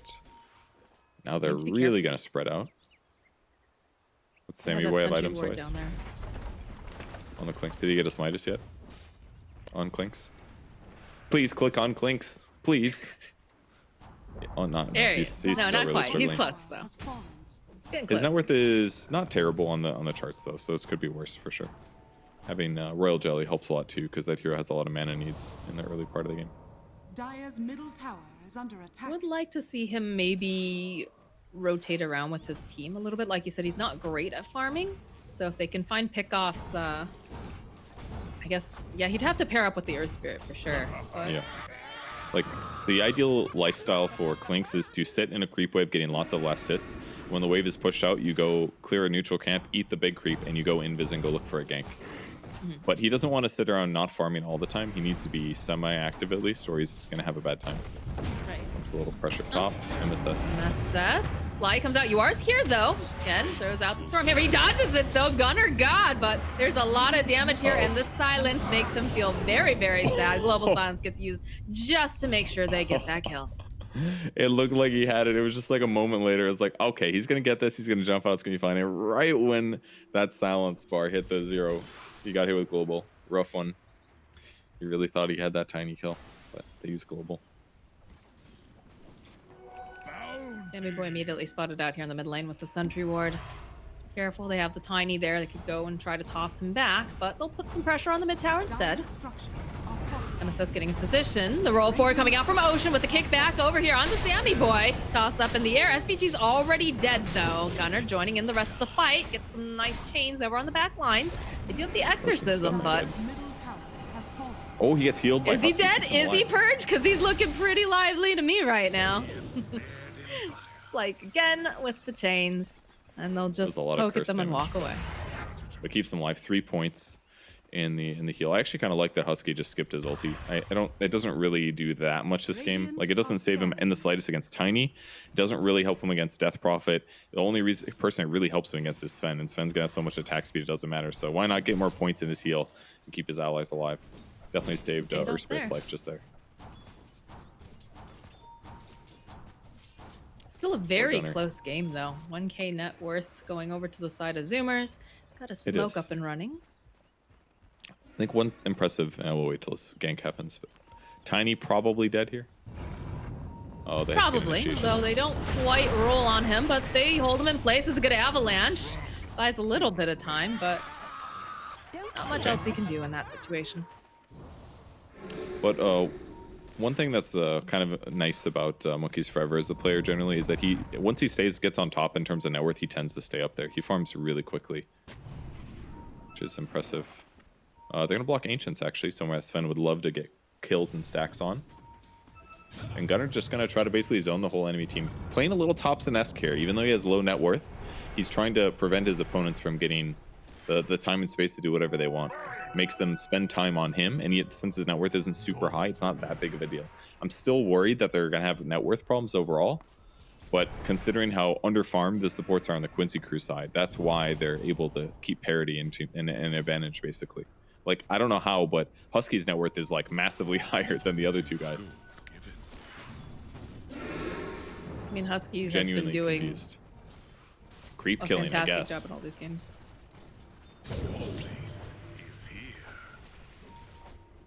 All right, you got the I wonder how many burning sentries armor. we've had to buy. Uh-oh, Husky.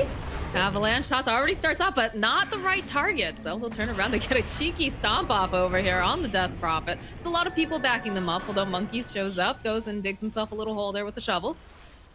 Himself a nice bounty rune as a treat.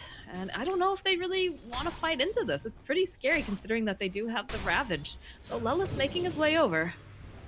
It is. He doesn't have mech quite yet, though. Once he gets mech, he's really going to be impossible to kill without some serious pressure. And this is what's going to make the rest of their engagement just simpler. If there's a lot of burst damage on the enemy team, but you have a Tiny who has a mech and a full wand and a Vlad's, like, killing that guy is not simple at all. So as long as he's the one that's in danger all the time, nobody on your team is really in danger. Ocean going to push side lanes out here in the meantime. He can TP to safety, no problem. Like, the supports are just doing so much better in this match. And maybe it was partially because of the way that they set up the laning stage. But it's hard to know without going back and watching the replay. But good levels, good gold on both supports on the Zoomer side. That's their advantage right now. Something they tend to hold on to as well. They'll see Monkeys. This is a very hard kill, so they'll even go for the exorcism. He uses the Ravage, though, before they get the silence off. Gonna try to walk away here. Lelis joining into the fight, but Monkeys, he does have that mech. He's gonna be survivable. He's gonna turn right back around again. Some damage being placed out over onto MSS. Roland coming out here from Ocean, was looking for a kick. Does get Spirit Siphon, though. Has to roll himself away, but he gets blocked up over onto the side, and he's gonna get taken down here by Quinn. Global Silence is gonna get used as well. MSS takes a lot of damage. He is gonna fall, as now there's gonna be the roll trying to get away, but Siami can't seem to get away fast enough. They'll be able to take down Quinn first, though, and they'll try to teleport the rest of the team out, but Lelis, he turns back around. He grabs up Yoar. So this is a bad fight. We need to leave. SPG now is gonna get left behind. He missed the bus, and that's a Desolator completed now for the Clinks. Wow. Good timing for him. His net worth is excellent. His fight went pretty good on the Clink side. He ends up killing Tiny at the start despite being silenced. And then he was able to also burst down Death Prophet before falling himself to Curse of the Silence. So Clinks is pretty happy in that engagement. And I think Zoomers as a whole should be. They used Ravage at probably the right time. If the silence impacts the Tiny, maybe things get a bit iffier, but they felt comfortable fighting even still, and they end up generally winning it. Putting Clinks this ahead, especially when there's a lot of like teamfight disruption and disables that are gonna make Sven's job hard until he gets BKB or Ags, like they're in a decent spot, and they're gonna have Lotus really quick too, which is also a great Sven counter. So, and now with the Deso finish on Clinks, like it's only gonna get easier for him to get these kills.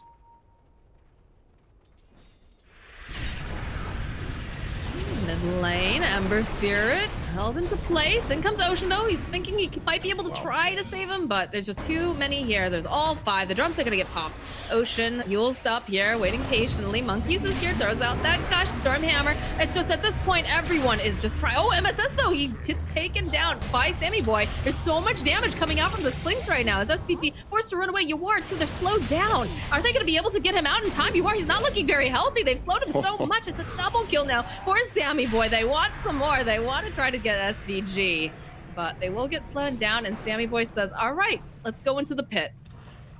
They got Medallion, they got Gush, they got Deso. They have insane minus armor. They can definitely do this with 3 heroes. And Gunnar gets another Gunnar? kill. Oh. Just gets a free kill by himself in the meantime. Now Roche is definitely dead.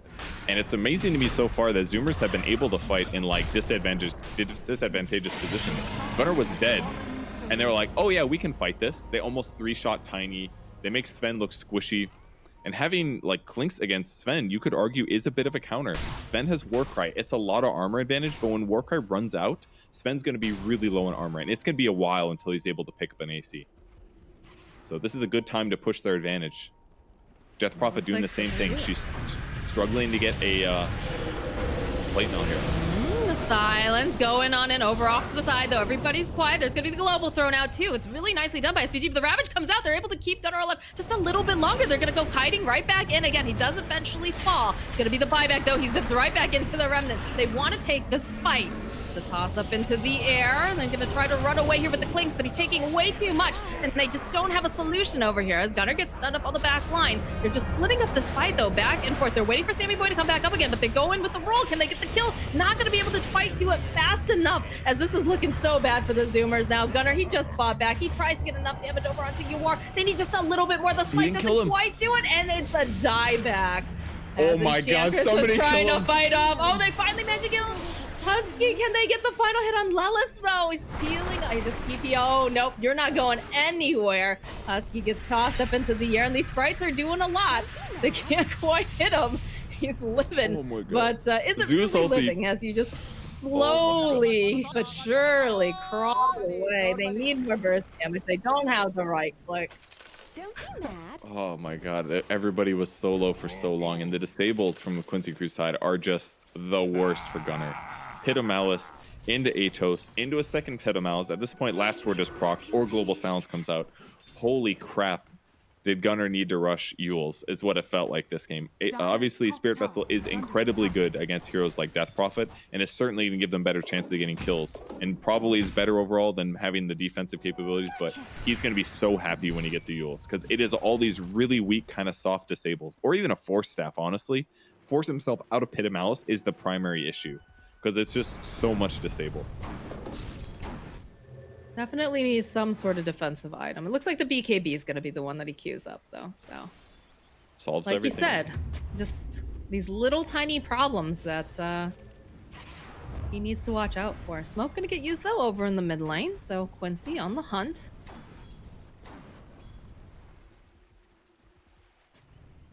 They do have vision over in the Radiant jungle here, so not going to be able to find anyone, but perhaps trying to wrap around, blocking up the camps. Lilith's pretty tanky at this point. 2,000 HP, lots of armor built up on him as well. And does MSS have a Blink Dagger on Tiny yet? It's got to be I don't close. think so. Oh, he Ooh, does. they see that I word. lied. Oh, they see Husky. They definitely see that word. They definitely know that word's there. Somebody's gonna. Oh, Alright, yeah. Ooh. Good slight. Yeah. It's gone. It's Ooh, gone. Don't worry. With the fresh ward, there's no way that doesn't mean there's heroes there, so they deal with that just fine. Curse of the Silence has been a big deal as well, actually. Even when people are surviving the fights just barely, it's like they're like, well, I'm just gonna die anyways. I might as well try to cast one more spell. Comes a catch. Great Silence silence. being thrown out over on the Death Prophet, trying to just zip away here, and then managed to go throughout the Spirit side. Little silence up the Tidehunter. The roll coming in again from Ocean. SPG is here, though. They'll drop the Magnetized. Global Silence is going to get used as well. They're trying to protect Quinn, but there's so many heroes here. This is not looking good for the Death Prophet. Quinn will get picked off successfully. And Sammy Boy feels like he wants to go in for something else. Manages to see SVG. Needs a little bit more damage. The zip in coming out from Gunnar, though. He'll follow up. He'll hold him in place and say, here you go, Sammy. I'll help you out. Blink from MSS, though, will make sure that he can escape into his base.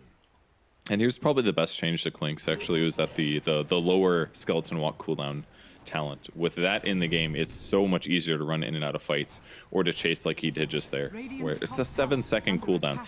It is not long, and that's going to make it a lot easier for him to remaneuver during fights, because normally in the past it would be like you would drop your old ulti down and you would fight to the death basically, and then you'd maybe use one skeleton walk to catch. Now it's a lot more like right click bursty.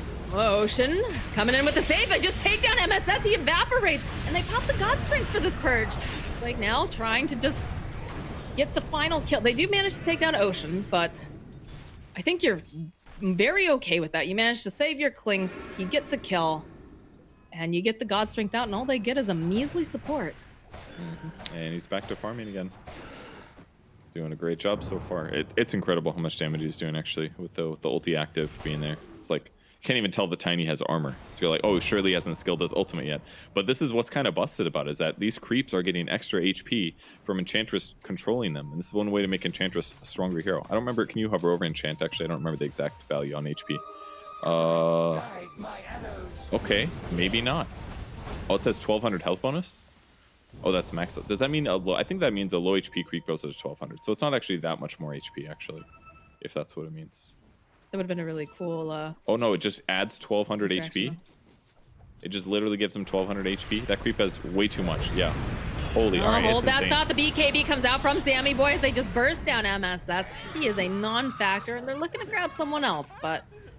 This is why his damage is so high. Because if Enchant adds 1200 HP to whatever neutral she controls, you're basically Clinks is getting twice as much damage out of his ulti as is normal, and that's what's so sick about this draft, is that Enchantress is not really that weird of a pick in the slightest, but pairing it with a Clinks like this, it puts his damage into like astronomical levels. So like every time he's been attacking heroes, it makes me think like, oh, surely there was a medallion there or something. That's the only way he would do this much damage. But it's literally all because of this Enchantress strat. And they pair it with a Tide who has Vlad's.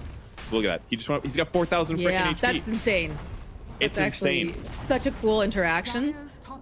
It's broken. I'm gonna say broken. This is way too good. And 4Zoomers is trying to close out the game. This is insanely good. Genuinely. This is like too good how much damage he has. It's like plus 300 damage. Oh, Lelis. Global Silence gets dropped. They've got the BKB though, and looks like Lelis says we gotta get out of here, but there's too much burst damage. They're not gonna be able to go. They missed the bus.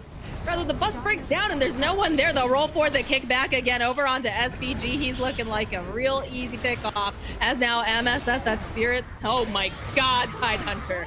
Monkeys, hello? This is so broken. This is genuinely so broken. It's a Divine Rapier. It's a Divine Rapier, and look at the uptime. It's like permanent.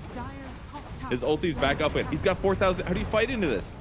He's got a free Divine Rapier. That's the question that Quincey Crew is asking right now. This is awesome Dota right here. Look at this. Monkeys just stealing their fruit. Add insult to injury. What do you do?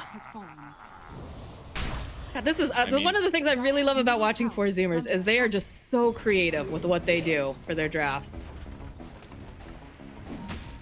This one was that it's a new meta, you know? It's fun to see this stuff for the first time for sure, but I really hope that I don't encounter this in my pubs. You're so angry. It's pretty gross. I'm not gonna lie. It's really, really strong. The advantage that he's gotten here, like people complain about DDs. That's basically, he's got like an extra permanent DD or two is what he's playing with this game. More than what you would normally expect. All because of the ability to raise the HP and then eat it. Now he's going AC. Like, look at this. Look at his damage items. He only has a Deso, and that's how much damage he did to a tower. And it's perma uptime. That was one of the changes to Clinks, is that the uptime was higher than it used to be.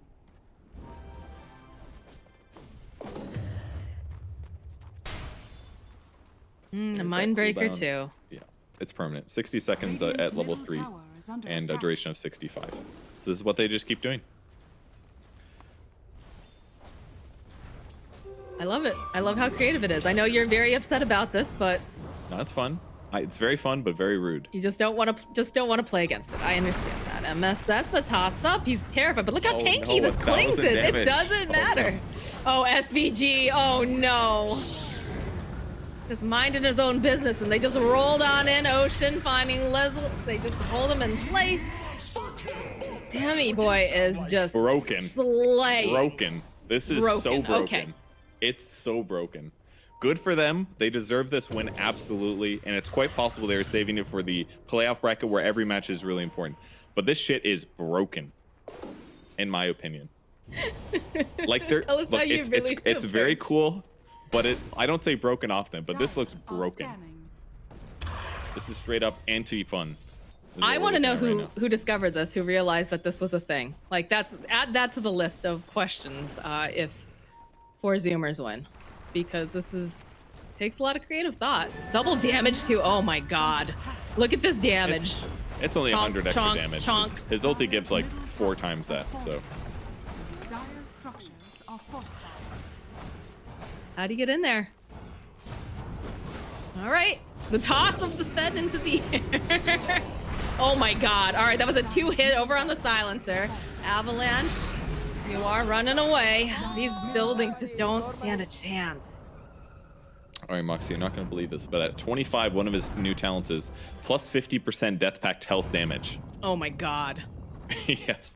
I kind of wanted to see it happen at this point, because I don't think we're ever seeing this happen again in this tournament. There's no way that they allow the Clinks to do this. With the Enchantress. Or when you see one of the picks, you'll see the other one banned, most likely. Yeah, but who wants to ban an Enchantress, Purge? It's a good question. He's getting 100% current health as health bonus. So if he eats a 2400 creep, 2400 HP creep, he gets all of that as health. That's 2300.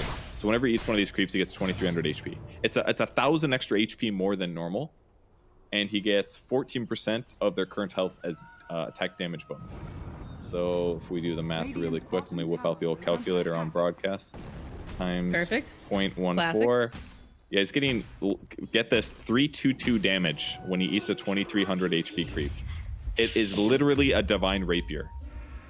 It's doing double the damage that it's supposed to, basically.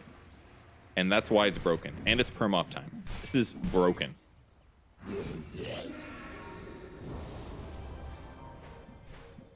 All right, well, all eyes here. Oh, you are. Sammy boy, he wants it. The roll in coming out will just miss a little bit. BKB comes out immediately from Yoar. He is spooked. He's just in his own base. And they smoked out over on the side of Quincey, hoping that they could get some sort of a pick off, try to get some sort of advantageous situation, but they're just not finding it. One thing that could make this less broken is if you have a team with more stuns, by the way, because then he can't right-click you as often. That can be a helpful thing. Oh boy. All right, well, this is going to be a dead Husky, so you at least get that. But the follow-up here from Sammy boy, maybe not. Maybe they're not going to be able to get the final kill. All right, never mind. They managed to get the +2 in. Gunner just lighting on through. Slow down just a little bit. They need the rest of the team. The rest of the team is here, but Gunner getting stunned up is a big deal. Oh my god, MSS just gets evaporated. Blink KB going forward, Gunner. And again, they've got their own BKBs now, so they'll go try to roll out here with Ocean, but he's not going to be able to as they interrupt, followed up with Stormhammer. And all these ghosts are shredding through Ocean, so that's a pretty good setup here. As the rest of the team looks like, oh, the toss back though with the Tidehunter and the Silence. He's got the Spider Leg, goes for the Ravage though, figures that Sammy boy, he's doing so much damage, he's going to be able to go. He takes down Lelis, and Monkeys will fall. Clincy's squishy, needs to be careful. Not really that squishy, but when you have everything being tossed at you, it's a double kill, a triple kill. Is it going to be a quad? Where's the Rampage? Give this man the Rampage here. MS says, there it is. Sammy boy with the Rampage. See you later, nerds. Broken. GG gets called. Oh my word. That was insane how much damage that was. Oh, I'm banning Clinks or something in my pubs now, because that was just that. He had just Deso. He had Deso, he went AC, and he had Moonshard, and it looked like he had like 1.5 more items than he normally did, because he was literally getting 160 more damage approximately than he normally does from Death Pact, and 1000 HP. So like, if you equate that to a net worth advantage, 120 damage, that's like having a Daedalus. Or 160 damage, that's like way better than Daedalus. And 1000 HP, that's a heart. So he's walking around with like 10,000 gold of net worth, more than he's supposed to. So just imagine that net worth at the top of the screen where it says like, oh, they're only up by 15. It's equivalent to being up by like 25k advantage. How are you supposed to fight into that in a pro game? It unbalances the match so much, and it never goes away unless you kill Enchantress, and then he doesn't get to use his ulti for a while, and then it's only half as good. But like, oh my god, what a combo. And they close that game out so decisively with this advantage. I think it's funny because I know Denali on panel was saying, do people save strats anymore? And I would say this one is one of those strats that you keep in your pocket. And, Quincey Crew, again, everybody says this is the team that they were planning for. They've been watching, studying. So, it's a little cheesy in some senses because it is, like you said, very, very broken. But it does guarantee them that they stay up here in the upper bracket. And I don't know. It's just absolutely wild being able to watch this. But have to see now. Again, like you said, I think a lot of the bans are going to reflect this particular combo from now on when you're playing against the Zoomers. But they win it very handily. So it's going to be a fast 2-0 on a series that most people thought was going to be going 2-1. And I think a lot of people also probably were thinking that Quincey Crew were going to be the ones who came out on top. But that's the fun of seeing these regional leagues and seeing, different metas develop. We are going to take a short break, though, guys. And when we come back, we'll see what our panel has to say about the match.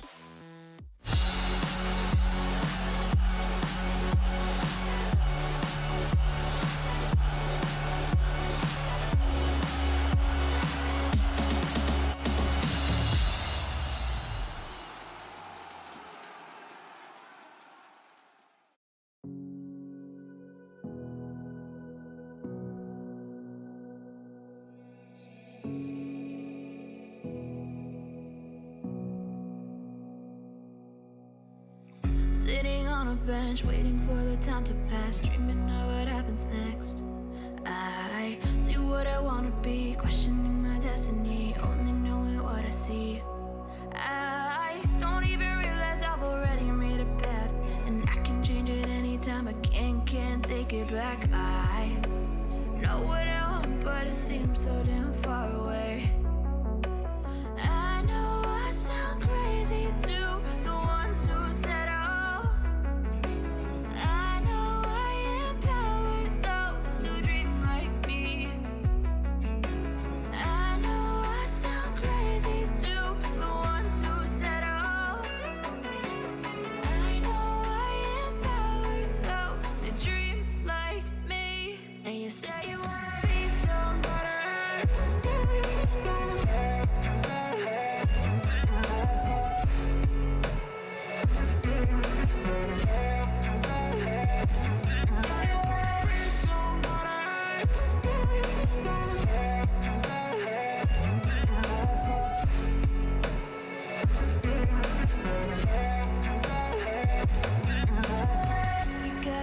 then you better use it.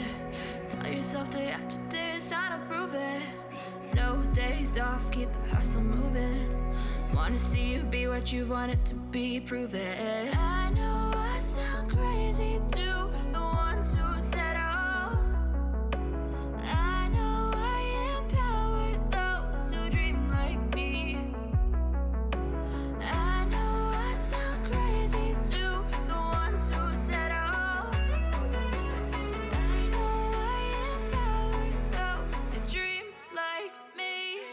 say you wanna be somebody. You say you wanna be somebody. And you say you wanna be somebody. And you say you wanna be somebody.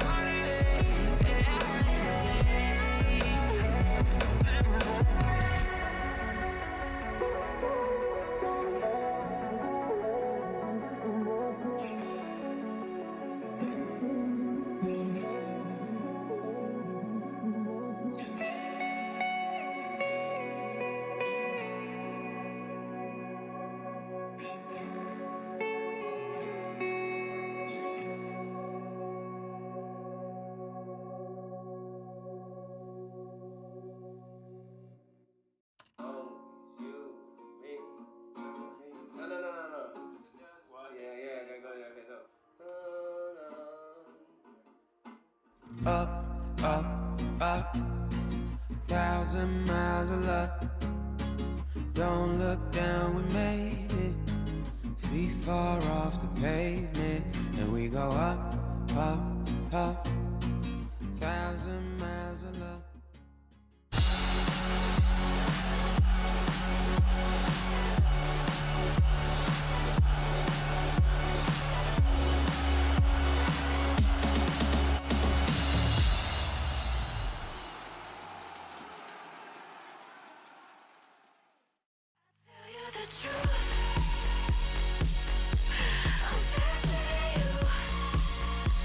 Welcome back to ESL 1, powered by Intel. And let's get right into the Mountain Dew Game Fuel post-match analysis, where we look into an unexpected 2-0 by 4Zoomers. Well, some of us believed. Some of us. I mean, Right. a 2-0, that's a hard one to swallow. No, I went for Zoomers the whole way. Yeah. I wasn't expecting a 2-0. I thought it was going to be a 2-1, to be honest. But I've learned. Zoomers doesn't do 2-1s, you know? Yeah, if they're on stream, they either get stomped or they stomp you. There's But no the thing middle is, ground. Zoomers came in today with strats. Yeah. Strats that we haven't seen before, and I'm very sure Quincey crew were not expecting this either. So let's sort of break down both of the games. They went for crazy stuff. Quincey crew, they played like normal. Yeah, very standard. Yeah, they didn't really change anything. They didn't do. I mean, this is pretty cheesy. You know, you have Enchanters and Clinks. Yeah, it's pretty strong. It's very strong, and Quincey just they didn't see it coming. They saw Enchanters. They didn't think to ban Clinks, although that was in the third pick. Or to block pick him. Or to block pick him, and it was insane. This fight in particular, like they're all like sort of dodging and weaving in and out. At one point, Simon Boy is like, "Oh, I can just stand still. Literally nothing can hurt me." Yeah. This is the one where he activates BKB. He's like, oh, okay, guys. I guess. It's like they're all fighting. They're all sort of running away, dodging, and it's looking kind of awkward. But then Simon was like, oh. At one point, he just stands there, and this is all he needs to do. He does not care. Even with Halberd, he's like, well, what is he gonna do? What's he gonna do? You are? I love this moment. You thought you were tanky. You are. You know, let me make sure you know exactly where you stand, and it just destroys them. That was not a spin. I don't know what hero they picked. That was not a spin. I gotta admit that I find that even though yes, there's a strong pick, and Purge is like puking after watching this match. He's so disgusted. I did find that the narrative was not necessarily the correct one, because to be honest, the Clinks has been one of their main picks. Even if you don't pick it with Enchanters, it still would have been quite a strong pick in this draft, and they didn't consider it whatsoever. It's been one of the picks they've run in the beginning of TGAR. They ran it a lot. It was actually a very popular pick in all three regions. They ran it in Omega League as well. They've run it in the match we didn't get to see. So, you know, yes, were they saving a strat? They haven't played against Quincey, but Quincey has Dota buff. They could have checked this. I don't know. I found that second game, they kind of got surprised by something that was not surprising me at all. Well, we do have a lot of questions that we want to ask, and I do believe we have Sammy Boy on the line for an interview. Hopefully he is here. Hello? Hi. Sam. Hello. Welcome to the stream. Congratulations, 2-0. Fantastic performance Thank today. you very much. Thank you. Welcome back. This is the second time you guys beat Quincey Crew. Are you their kryptonite now?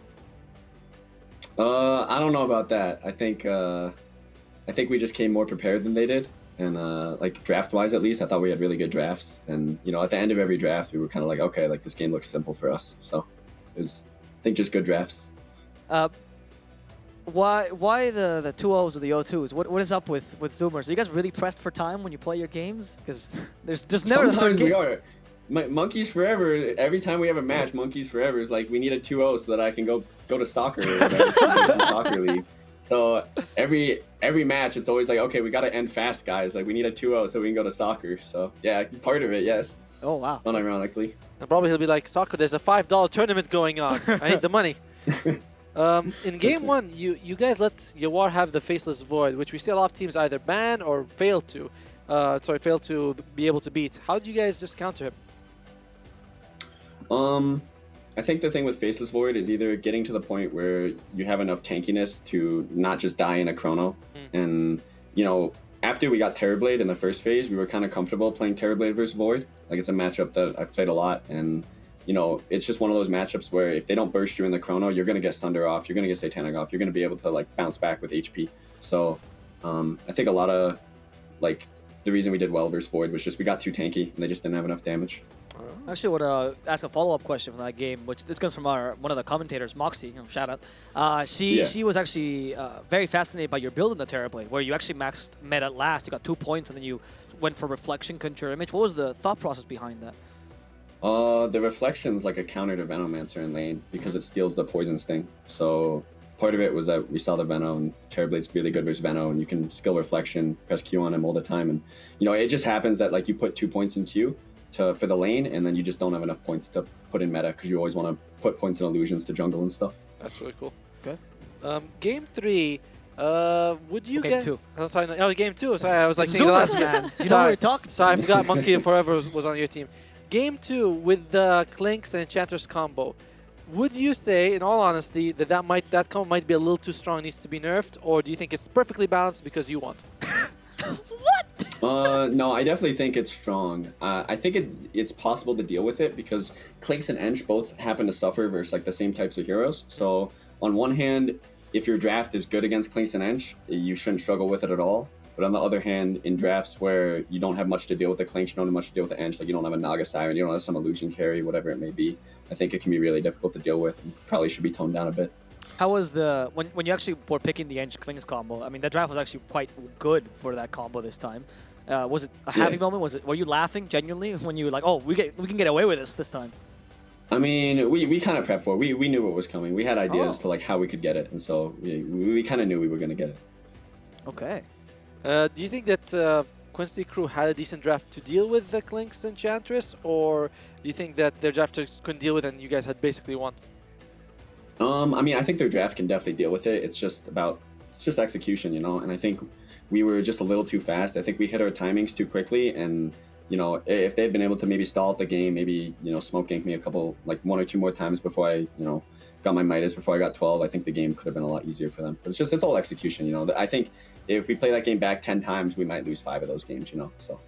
Oh, wow. Fair enough. I want to ask you actually now in the game that's gonna happen next, right? You guys are either up against Infamous or Thunder Predator. Is there any preference as to what team you're gonna be facing?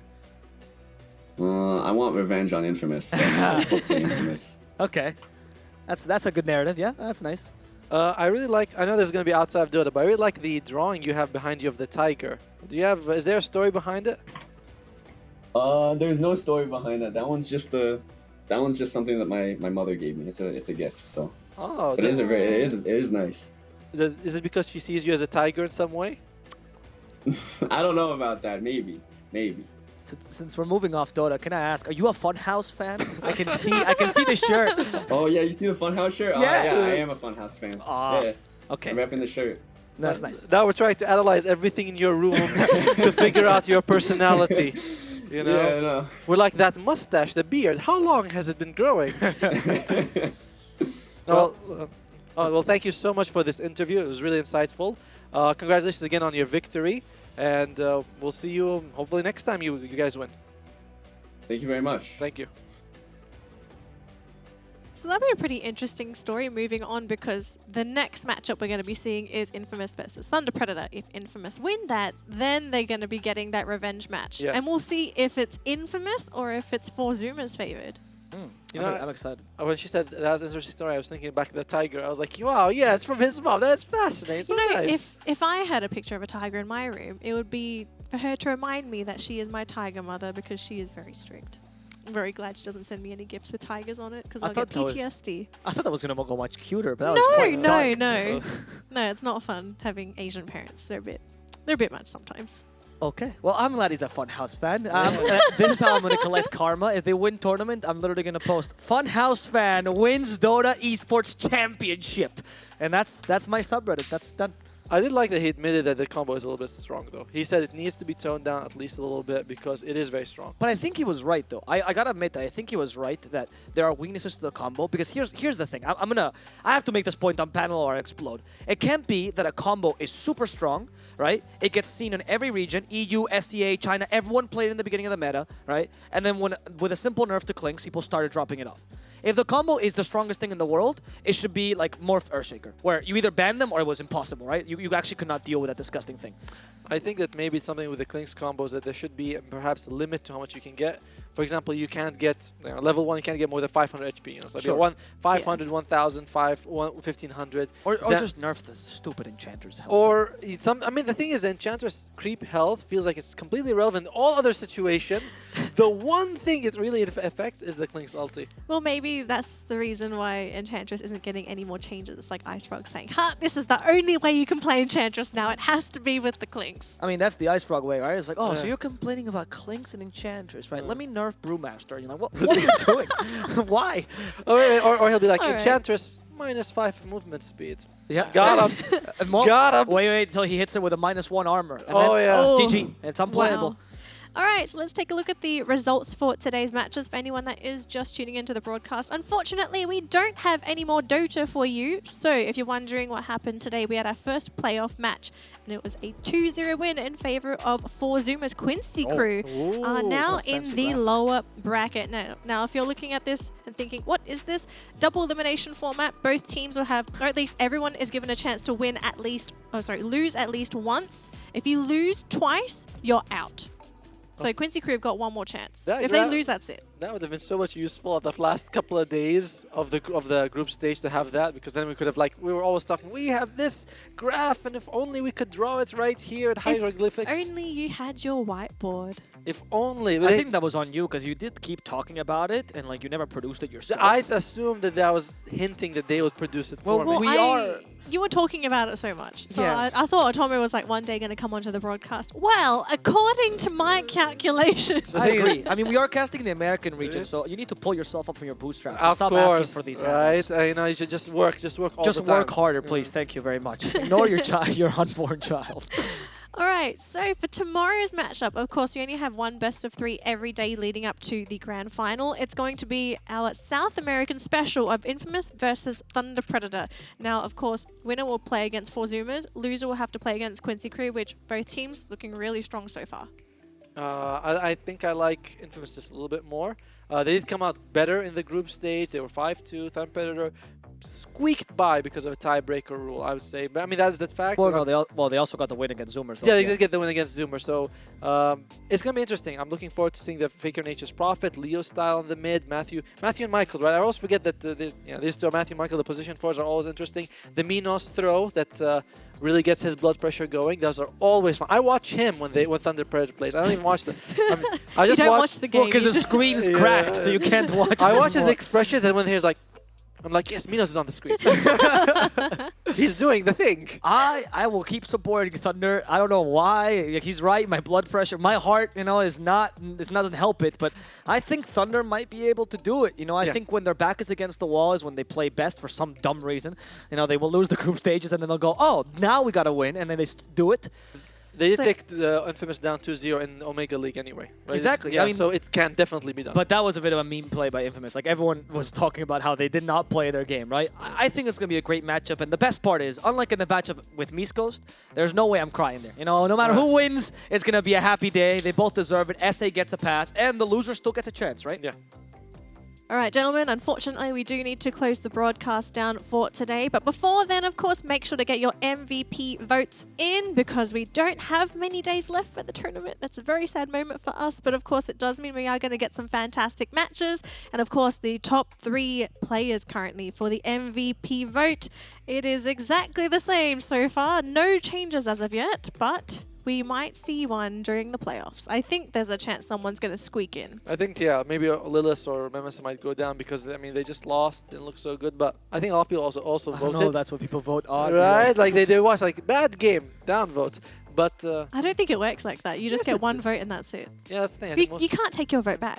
Most people have voted. You vote against someone. You go, I don't care who wins, but not MSS. So you're telling me people just make extra accounts? Take all of my votes, all of them. Well, it's important to vote, guys. Remember, it's your responsibility. It's your duty. Your responsibility as a fan to show that you love your players. Get those votes in. Another thing is also make sure you vote for the Arcana vote. Sniper, I think is still there. Please. No. I put 60 on Sniper myself. No. Oh my God. I actually want to say this, though, because the Arcana vote right now, everyone's talking about, Witch Doctor. But we have a menace, friends. The ho-ho-ha-ha is so close to getting his own Arcana. And I am done with Sniper support in my pubs. I don't want to face this anymore. Vote against him. I genuinely do not care who wins but that little dwarf. I hate him so much. You don't believe in the 30-minute solo agonyms with nothing else? No, with Midas, because he's a pos 4. He needs to get a Midas. This guy's smart. He doesn't go Midas. He goes straight for the agonyms. Well, so yeah, make sure you vote for Sniper, everyone. We all did it over here. No. Some people just want to watch the world burn, huh? I think that person's name is Otomo. Any final words before we close out the broadcast? You're not allowed to say anything. Anything? Don't point Sniper, no. Final words, if you're trying out the Clinks Enchanters in your pubs, remember, do it with a stack. Don't bully a person into picking Enchanters just because you want to play Clinks. All right. And of course, as for us, thank you so much for tuning into the broadcast. We will see all of you lovely people tomorrow for this South American death match. But until then, stay safe and vote for Witch Doctor. Take your hand and we'll rise up from the dust. Oh, here we go, go, go. Let us heal and grow. You won't be alone. We're unstoppable. Don't be afraid to show what we're going for. This is what we know. Here we come back to life. We're still breathing. Standing up, everybody's gonna see it. Oh, all you need to know is that we're holding on. Even if we fall, we will rise up and we follow the path that we believe in. No, we're not gonna stop until we reach it. Oh, all you need to know is that we're holding on. We rise up from the dust and claim our throne.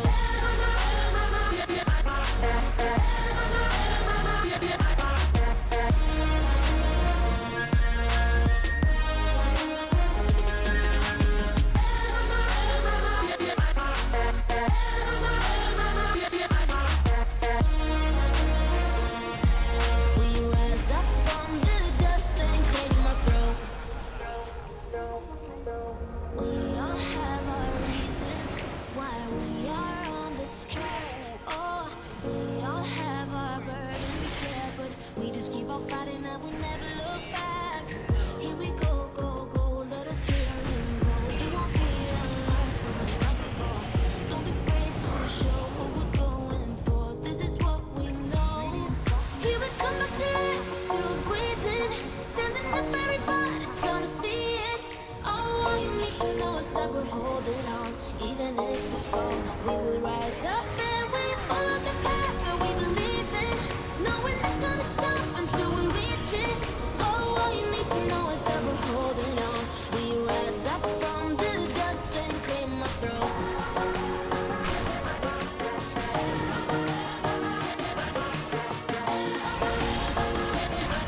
We rise up from the dust and claim our throne.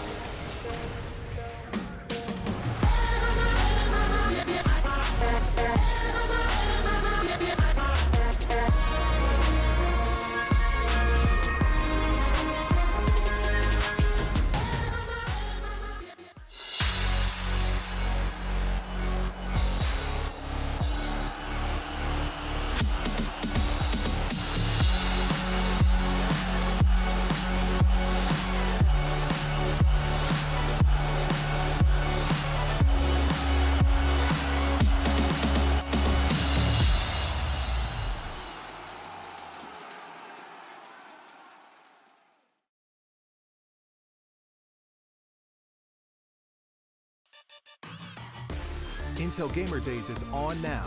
Whether you're looking to buy or build, now is a great time to upgrade. Get limited time offers and giveaways from top names in PC gaming. Unleash elite gaming performance with systems featuring new 10th gen Intel Core processors and bring Marvel's Avengers to life with in-game optimizations for a mightier PC experience. Act now. Intel Gamer Days is only here for a limited time. These feelings are waiting for you to come back.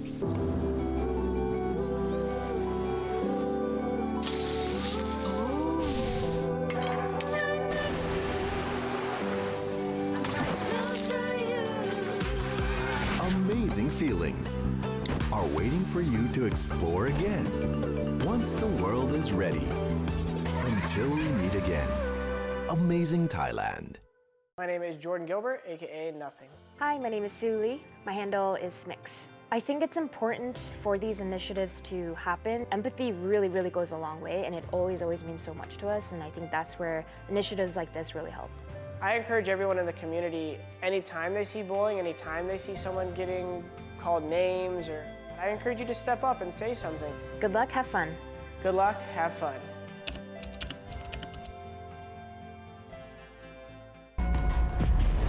Multiple witnesses have reported mysterious shadow sightings all around the city.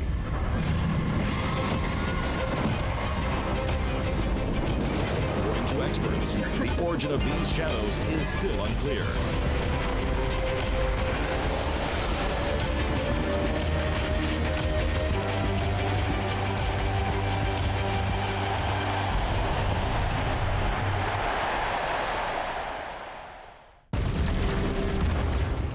Everybody loves an underdog. Who needs to be liked? Mountain Dew Amp Game Fuel. Victory in a can.